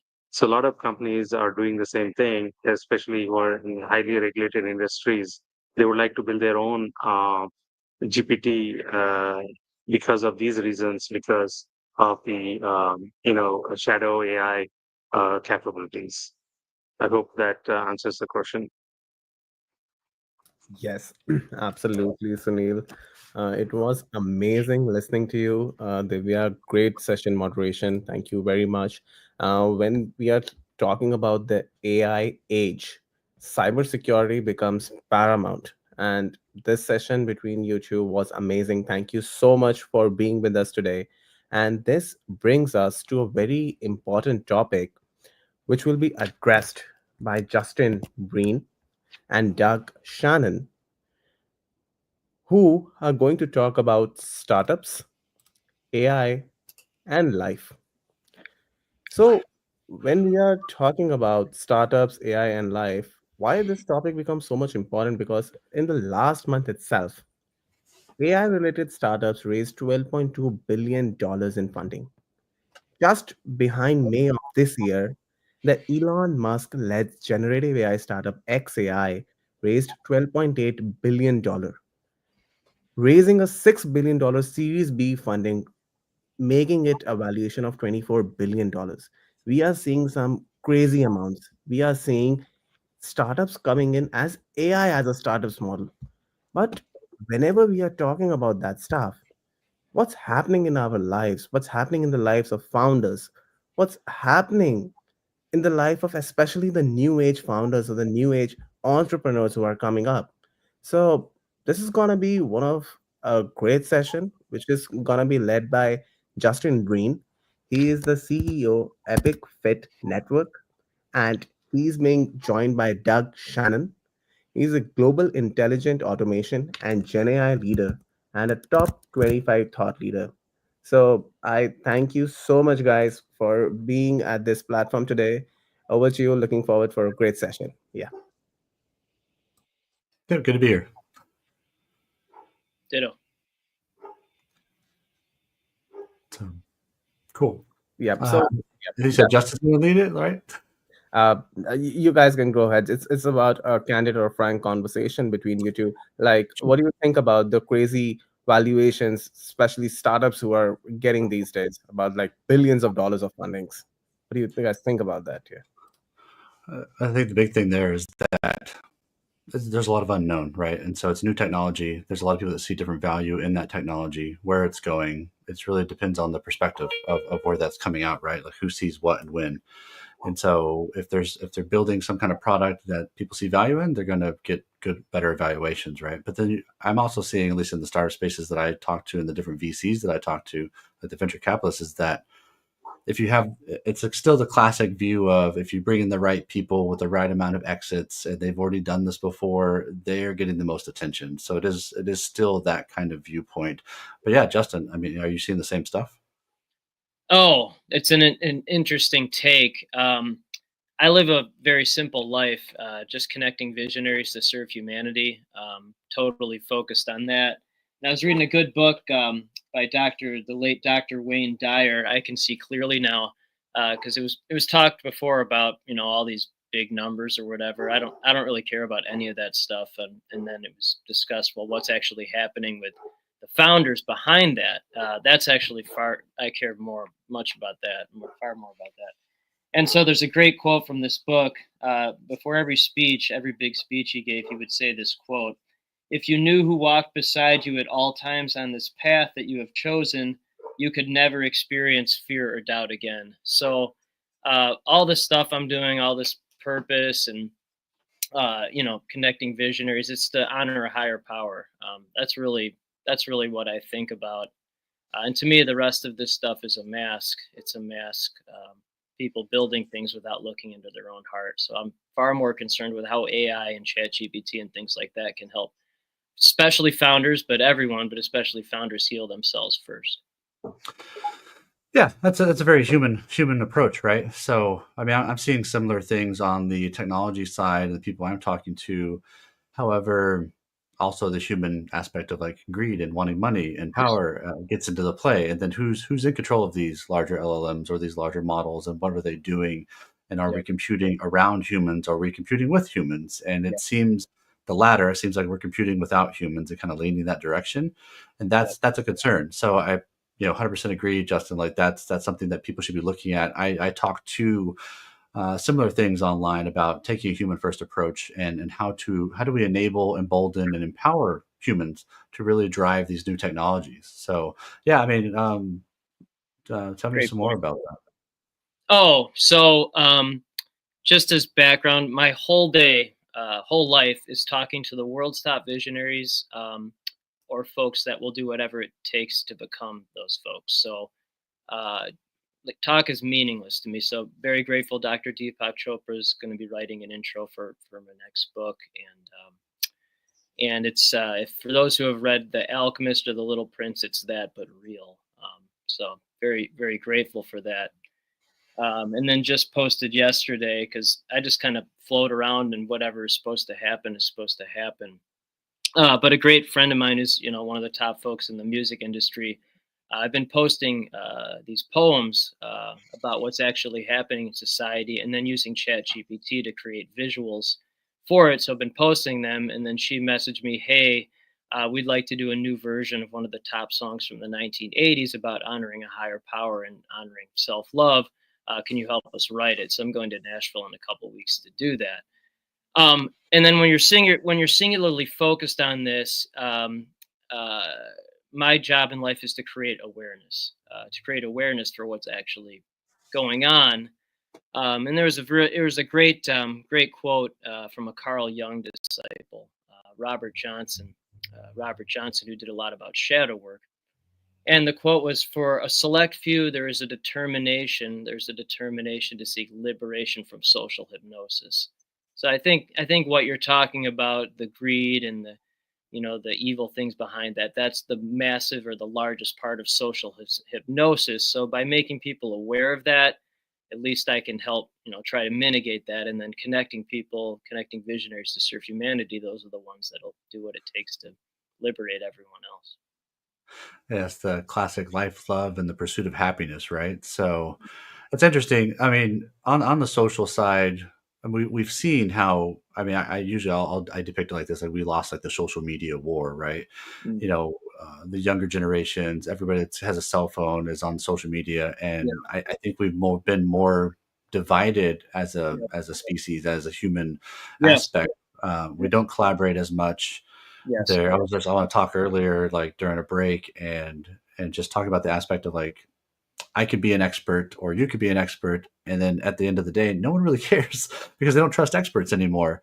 They trust groupthink and they trust the overall media Right. thing, and there's a danger to that.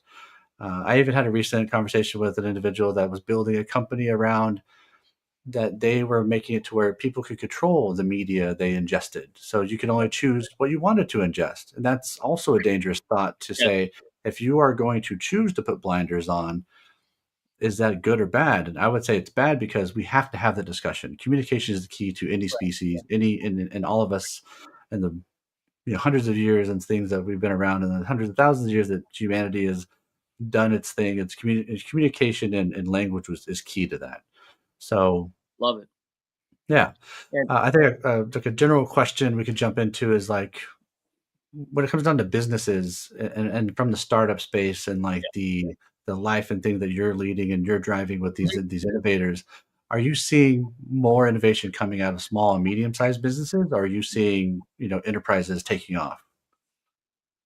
it's a great question. And then again, my role in life is to create awareness. So the word business comes from the word bizignus, which means anxiety. So when anyone ever says that word, that's what that's what it means.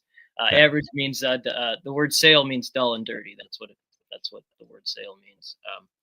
And then going back to technology, Carl Jung wrote this uh, in the 1950s. Okay, 1950s. Okay, so the answers are already there, but people aren't aware of them. So reforms by advances, that is, by new methods or gadgets, are of course impressive at first, but in the long run they are dubious and in any case dearly paid for. They by no means increase the contentment or happiness of people on the whole. Mostly they are deceptive sweetenings of existence like speedier communications, which unpleasantly accelerate the tempo of life and leave us with less time than ever before. I mean, this is written well before cell phones and all, right when computers were starting. So the answers are already there. So Yeah. that said, we're talking here, and ChatGPT is wonderful. And I think things like this are actually potentially, hopefully, capable of bringing us back to a more whole existence with that mindset, with that frame of mindset. So whether it's a small, I don't even like saying the B word, whether it's a small, that, or medium, it doesn't really matter. It matters what's inside the core first, because if you have $1 billion startup that's with the wrong core, then that's going to create, the wrong core.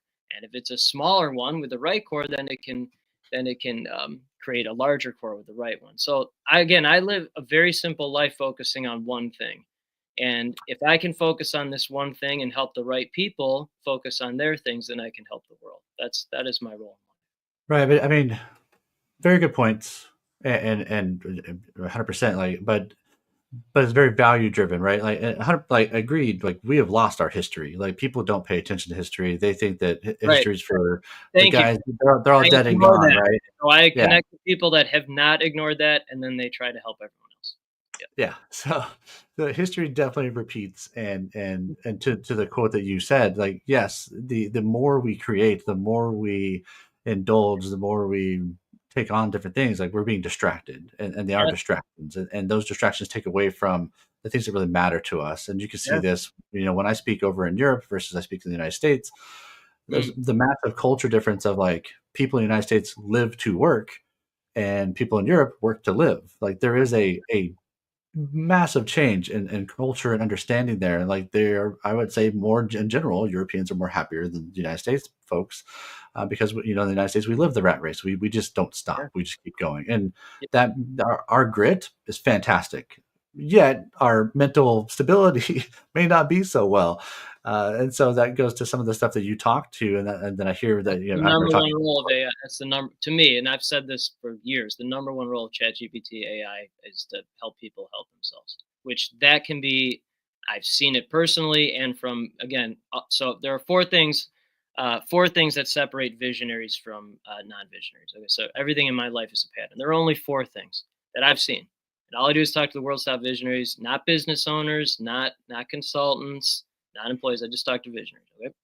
So there are four things that separate. Only four. One, bankruptcy or potential bankruptcy. Two, depression. Three, highest level of anxiety you can imagine. Four, trauma as a child or young adult.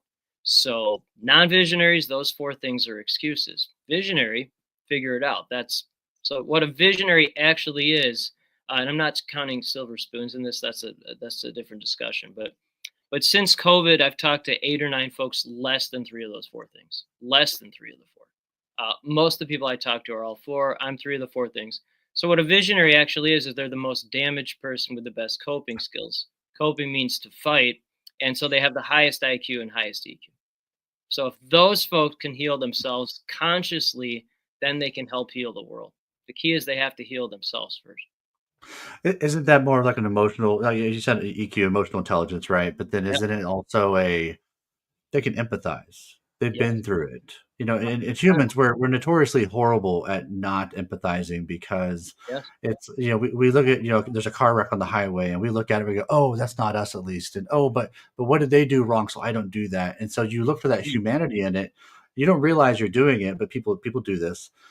So the people that have had a hard life, the people that have had these travesties that have happened to them and have lived there can put themselves in somebody else's shoes and really bridge that gap. And so this is kind of what I talk to when I talk to around, Yeah. a lot of people get the quote wrong around jack of all trades.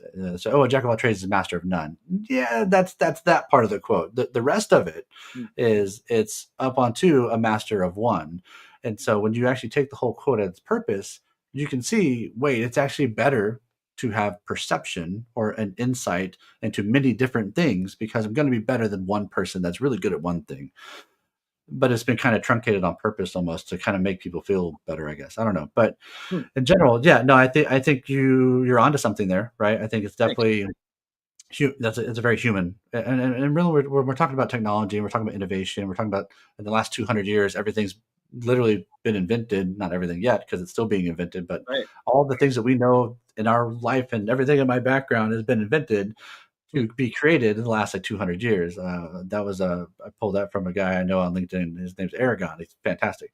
Hmm. But in general, like that's kind of where we're at, and I do like the human approach to that, and I think that needs to be more top of mind because we are Right. losing that, and just like we lost the social media war, we're losing that a little bit with AI as well, and there's concerns, and so yeah, discussion, great. I'm not concerned about anything, and I live fully abundant. Not concerned about anything. I know by focused on my purpose and living pure abundant, it will attract more abundant folks, and then we can help the world live abundantly. And I've seen that the world it's a beautiful place. It's a beautiful place, and trying to see good in everything. I've been reading a book by Pema Chandran. Uh, uh, Buddhist monk, and just had his name's Well, his I guess code name is Monlam AI. He's the main Buddhist monk under the Dalai Lama. And he created essentially is saving all of the Buddhist words in a dictionary, hundreds of thousands of words. And this guy's even for the people I talk to, he's a genius at the highest level. He's a pure Renaissance man. And communicating with people like that constantly, and with Pema Chandran, Buddhist nun, living with uncertainty. And to me, uncertainty is an opportunity to collaborate. So I'm not attached to any outcome. I'm not forcing anything. I'm just living in the present, living abundantly, leading with heart first. And that confuses a lot of people. It confuses most people, by the way, because they're living under social hypnosis, which has been programmed under them since they were children. And it takes a very, very select few for being determined to eliminate that, or at least liberate themselves from that. So that's the mission the Right. rest of their life.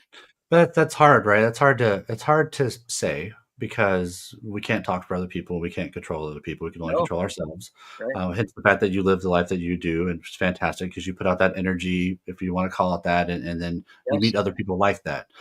Now, saying that people live under social hypnosis, I mean, I attest it's probably true, but in general, it's hard for people to understand that because they go, "Wait, how do you know that? Like, how can you say that?" But how my question would be, how do we help people understand if they are? Like, what's a good way? I have some ways, but Having I'm these curious. conversations, so conscious conversations that convert to collaboration, community, and capital. So that's the Okay. whole point, is making them aware of what's actually happening. I would say on the taking us more to like the professional business side, I would say always ask why, right? Hmm. You know, if something's happening, why is it happening? You know, what are the five whys? You know, why did it happen? Where did it happen? You know, is there a way to deal with this next time so that next time you have the tools Hmm. available that you didn't have before, maybe those tools can help you handle it differently next time. Better questions lead to better answers, lead to better people. Yeah. I also think that, you know, talking about some of the things in this conference where we're talking about security and we're talking about automation and AI, you know, all of us as humans are learning, right? And as that, there's going to be mishaps. You're going to have security professionals and Right. CISOs fail and fall on their face. That does not mean we fire them, everyone. That means that we Okay. say, okay, that was a huge issue. Let's actually go solve it together, triage that, and then learn from our mistakes. Because there is a term that I tend to use, like brave spaces, Hmm. that is very much like safe spaces should not be a thing. I'm sorry if that offends anyone, but brave spaces, we need to lead bravely. I think you might have mentioned that a little bit there, but in general, like to be in a brave space is to lead where it's okay to make mistakes. We've told many people my age and older and even younger and our next generation, oh, don't make mistakes and you know, be perfect. That nobody's going to be perfect. So let's actually change that mindset there too and say, can we not lead more bravely? Can we be okay with the fact that we may fail so that we can actually adjust and course correct and then build that forward? Right. Most of the world plays not to lose, and then visionaries play to win. So when you play to win, it attracts others who play to win, and then it hopefully helps others also play to win. And it's a great thing. It's a great thing you said. I don't believe in the FAIL word. I don't believe in it. You Because can't even say it. You have to spell it out. No, it's true. no, because it's not a real word to me. Um, Yeah. yeah, it's like, I mean, of course, Um, something like that's going to happen because, well, every great invention or every, it's funny because if you look at the 1920s or right when they invented cars,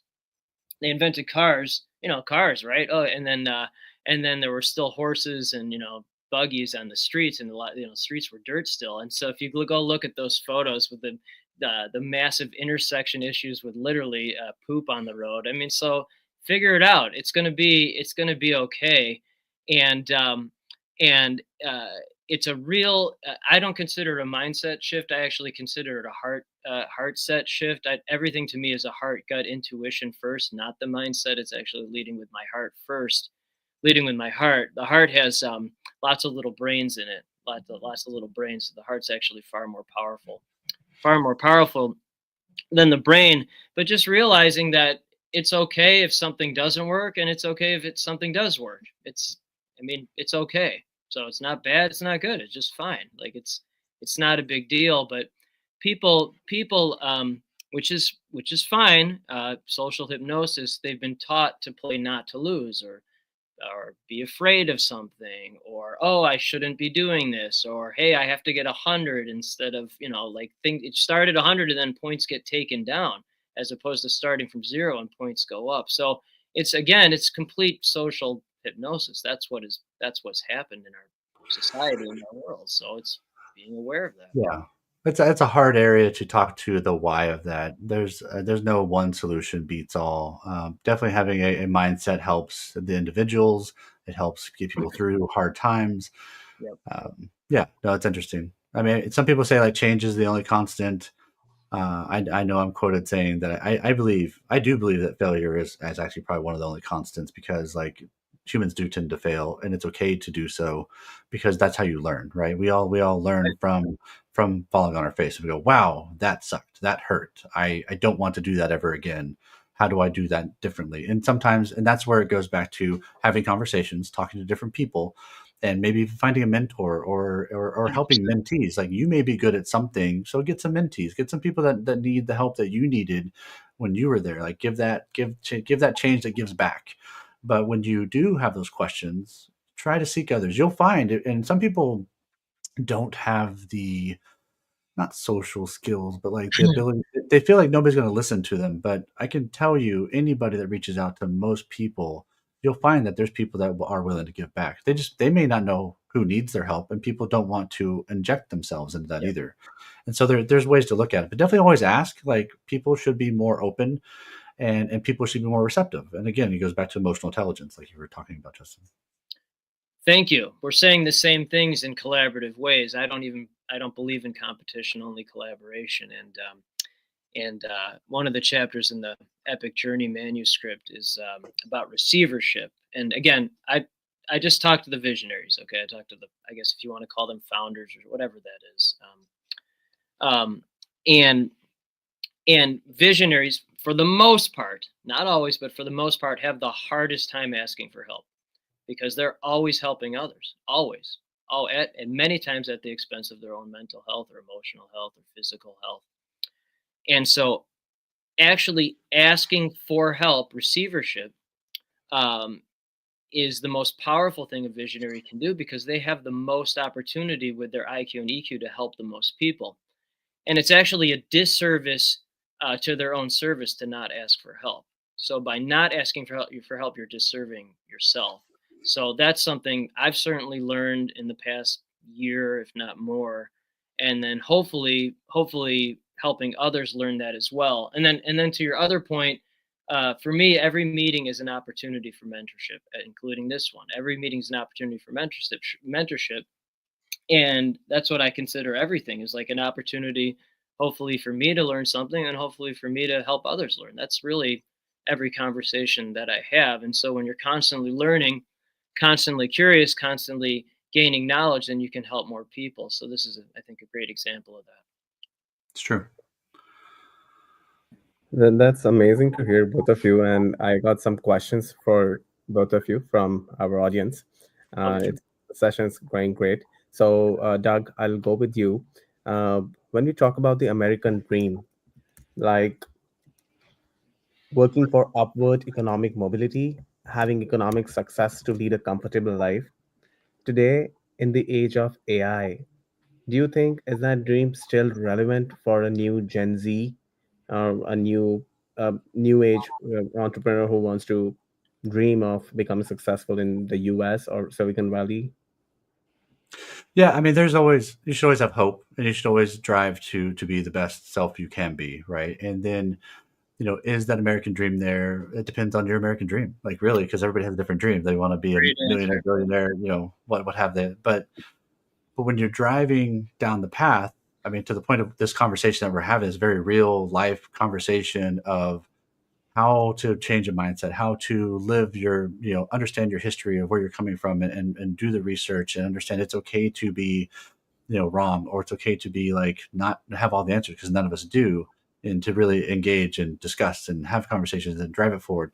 It's very doable. Now, is it going to be hard? Now, if you go down the path of the classic way I was taught when I was growing up, is like, if you work hard, people will see you and you'll do great, and then they'll level you up. No, you need to level yourself up. Like, you do have to control your own future. You have to look at where you're going and have an idea.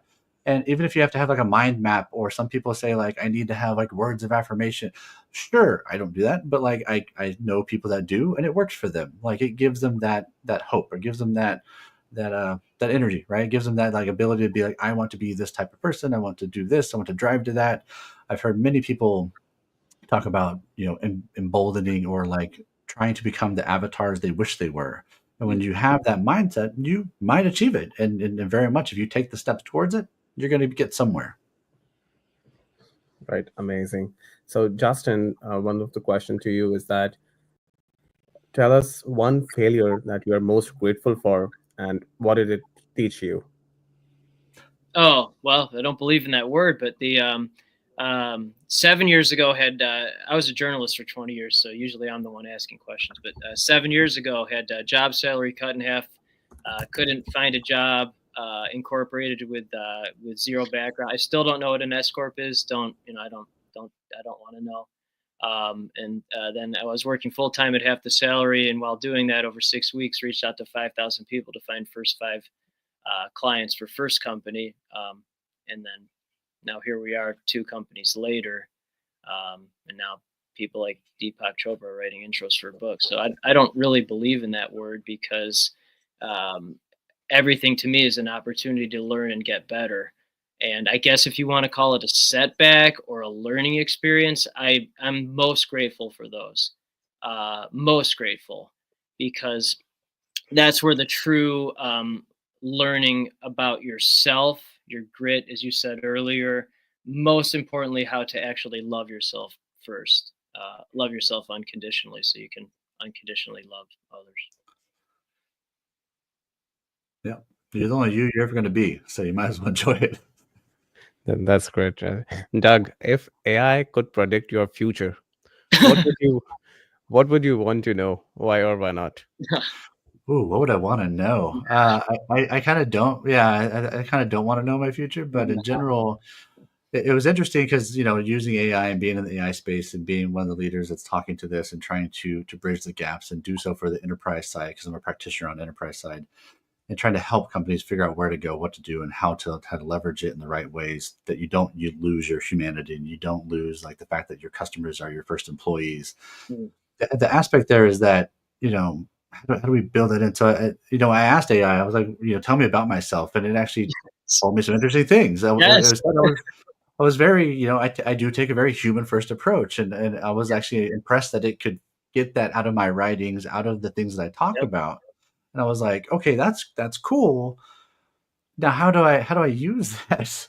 And but at least it kind of told me I'm on the right track. So definitely people say like use AI to handle like communications. And I was talking about this earlier, like the mentor mentee solutions or relationships. I recently had a mentee, and it helps to even if you have like different cultures or different backgrounds or different languages, and if there's like language gaps, it helps with that. So utilize it to your advantage so you can actually have and ask the conversations or maybe ask the question in a different way that you maybe didn't have before.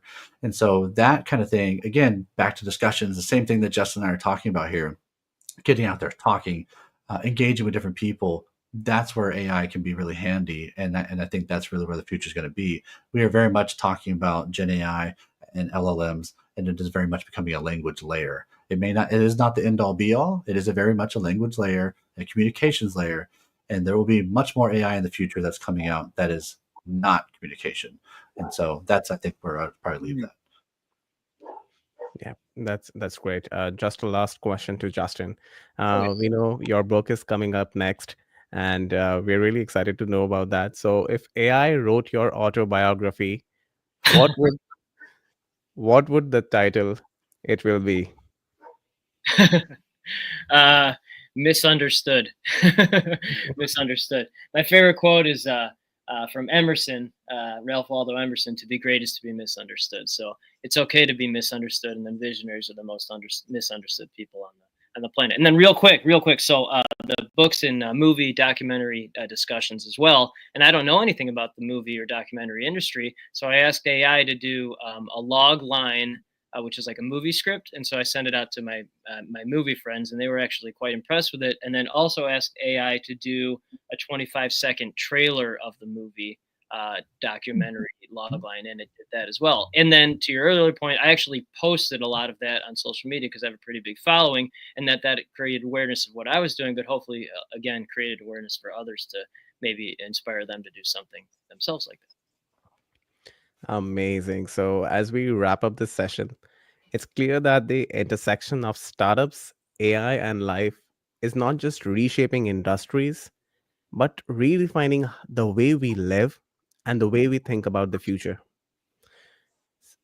Companies, individuals, everyone with our agility and vision, we are meant to use AI and emerging technologies to solve world problems, to solve society problems. I thank you so much, both of you, Doug, Justin, for being with us in this session today and telling our audience, telling us that It's not just running after something like I want to have 1 million follower, I want to have 2 million, 10 million. No, that's not an end. It's about living your life with a purpose, with a passion and happiness. As Justin put it out, it's happiness and satisfaction. Thank you so much, guy, for being with us at such a short notice. And we're looking forward to having another session with you very soon. Thank you. Thank you very much. Grateful. Thank you very much. All right. All right. So, guys, we are having next session. It's going to be a quick one where we're going to talk about what AI is not and what you should know about it. So, I'm going to keep it up like real quick and short because I know I don't want to take a lot of your time. So, when we talk about artificial intelligence, we see that companies are expected to spend about more than $600 billion on their artificial intelligence budget. Especially when you see the activities happening in the Silicon Valley, you see that Gen AI is not just a buzzword anymore.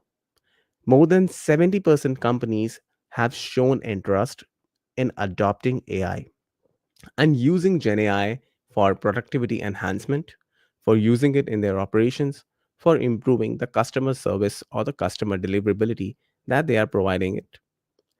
But what we need to understand that AI is not just a particular tool like ChatGPT, Google Gemini. AI is much beyond that. Why I'm saying to you is that I meet a lot of people, I talk with a lot of researchers, with intellectuals from across the world, and this is a common perception that I get that ultimately what AI is. So, when we talk about what AI is a technology that enables machines to simulate human intelligence and perform complex tasks. So that brings me to point number 1 of my conversation is understanding AI beyond the hype. AI is a technology which is developing itself. On itself, it lacks consciousness, it lacks self awareness, and it lacks a general intelligence which is akin to a human cognition. Therefore, we cannot say that the model is supreme or it's like this only ultimate solution to all my problems.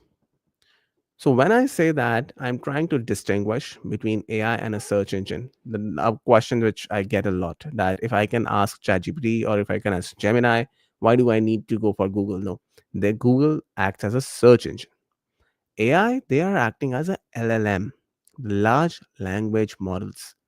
What they are doing is that they have tons and petabytes of data, feed it in them, and the model is so smart enough, using that information feeded in them, it can try to answer like a human. And this is what brings us to the Turing test. The Turing test was given by Alan Turing during the World War II when he said that artificial intelligence means when you will not be able to distinguish whether the response is being given by a human or a machine. So that brings me to my point number 2, that AI is not human intelligence. It does not understand the context or does not possess emotional intelligence. For instance, whenever you go and try an LLM tool, you will find that AI can generate a human like text, but it doesn't comprehend the meaning behind the words. That's when great speaker says that reading between the lines, it cannot be done by AI because it is not meant to do it. The third point that comes is that AI is not infallible.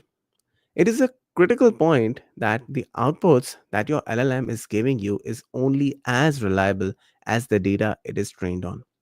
A study by MIT found that facial recognition systems, they had error rates of up to 34.7%. That is the reason if you see when Google launched Notebook LM, one of the key differentiators of that model is that it reduces the amount of hallucinations to a lot of extent. And how does it do that? It performs a recognition only on the input sources that you are giving it to the model.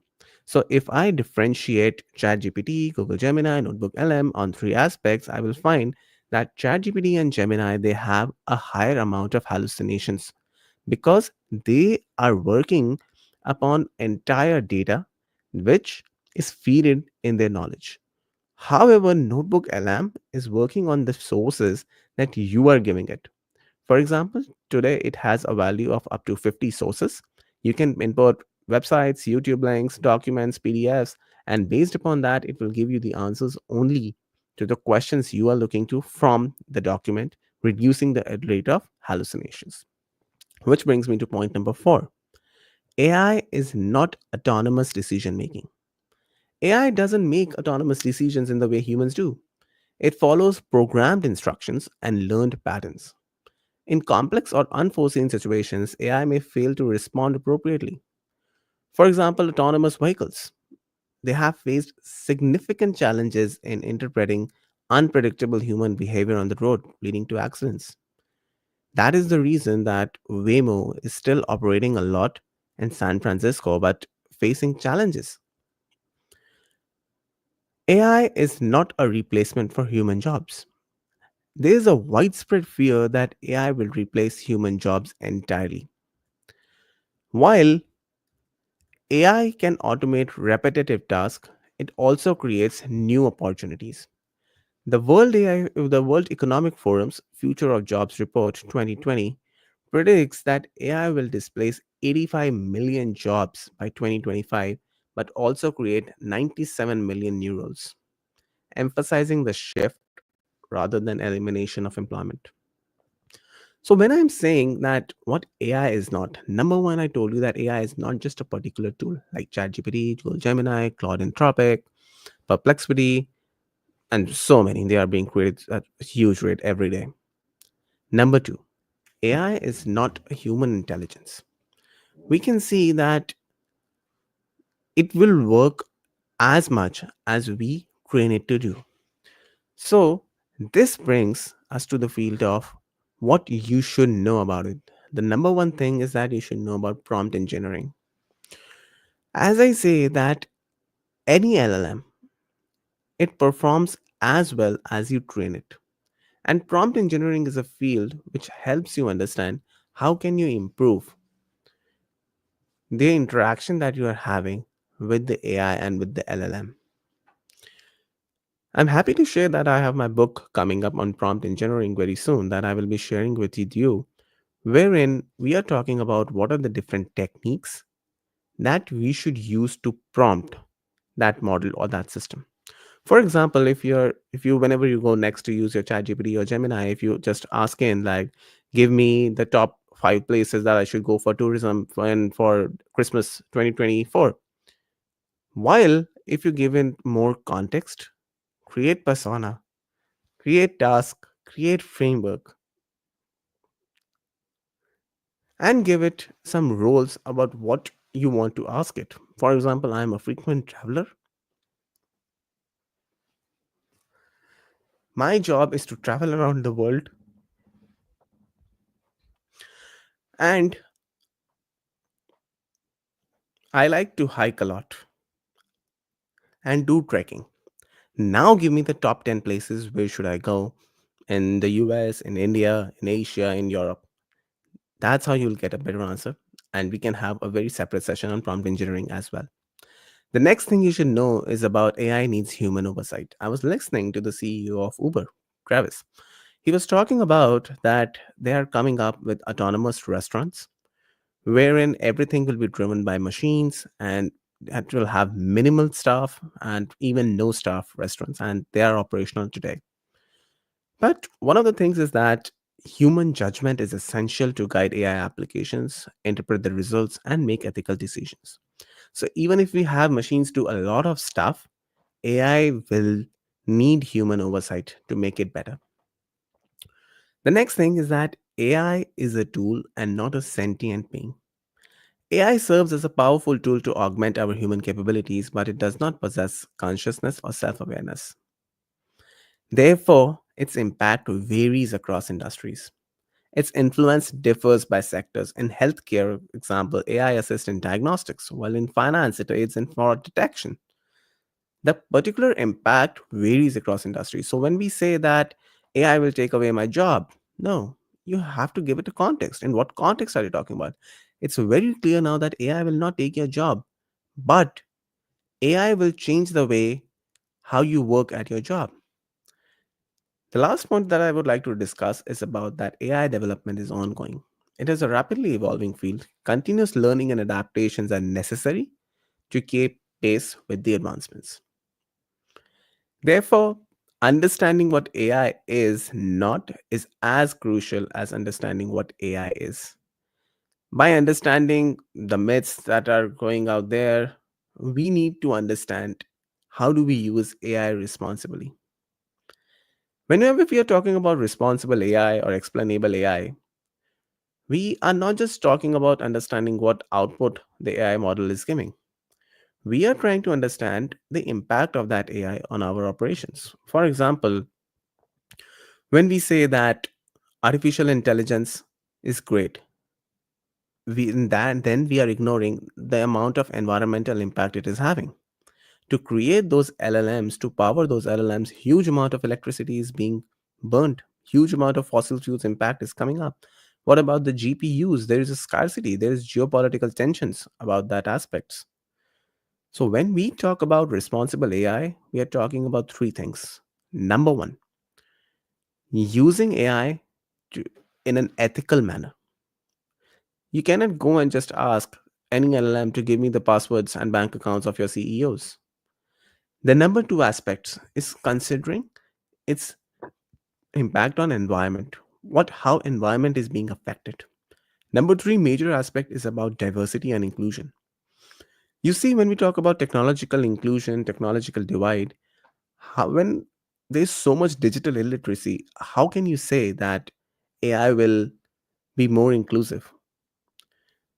So these are some aspects which we can conclude that AI is a tool which, when used widely and wisely, can drive innovation and improve our lives. We need to approach it with informed optimism to leverage its capabilities while remaining vigilant about its challenges. So that's the whole goal of organizing conferences, organizing events, to talk about how technology is impacting our lives. 99% of the people, they are not concerned about the theoretical advancements we make in AI. That's a sad reality for a lot of researchers and publishers. It's okay. You are working about developing stronger LLMs, developing stronger GPTs, but what the world is caring about, how do you solve the problems today? The world is facing problems of multidimensional poverty. We face the problems of health, antimicrobial resistance, genetics. There are problems and there are challenges for which we need technological solutions. Urban mobility is a big challenge today. Electrification is a big challenge today. Rural development is a big challenge today. This is the whole reason of bringing the intellectuals from across the world to talk about how AI, how technologies can help us target those solutions. I'm happy to share that I'm having my three books coming up next in the month of December and January, wherein we are going to talk about how technology can be used for bringing good for the society. Because I envision a world where everyone leads a happy life, where everyone is satisfied, where there's no hunger, there's no poverty, there is no gender inequality, where there is no disparity. But that is a utopian dream. How do I bring that reality, that vision into reality? And that is my vision, that is my aspiration, that I want to work for the society till my last breath. I am passionate to help others, I am passionate to contribute to the lives of all of you. And how can I do it? I can do it by stimulating academic discussions, by bringing people who are working for the benefit of all at one platform. And that's all my whole endeavor has been. I have been receiving great response from you all. For this event itself, we received more than 500 registrations, RSVP. We began our session by having a keynote address by talking about the past, present, and future of applied artificial intelligence. And that is why we are working for. Thereafter, the session had Angela talking about strategic AI roadmaps and tech leaderships for startups. Jake talked about research and publication excellence in the AI era. Sunil, Ravipati, and Divya talked about cybersecurity in the age of AI. Justin and Doug, they had a candid conversation about startups, AI, and life. Accordingly, I'm concluding today's day about what AI is not and what you should know about it. I'm really thankful to all of you for being in this session today, for talking about connecting with us from across the world.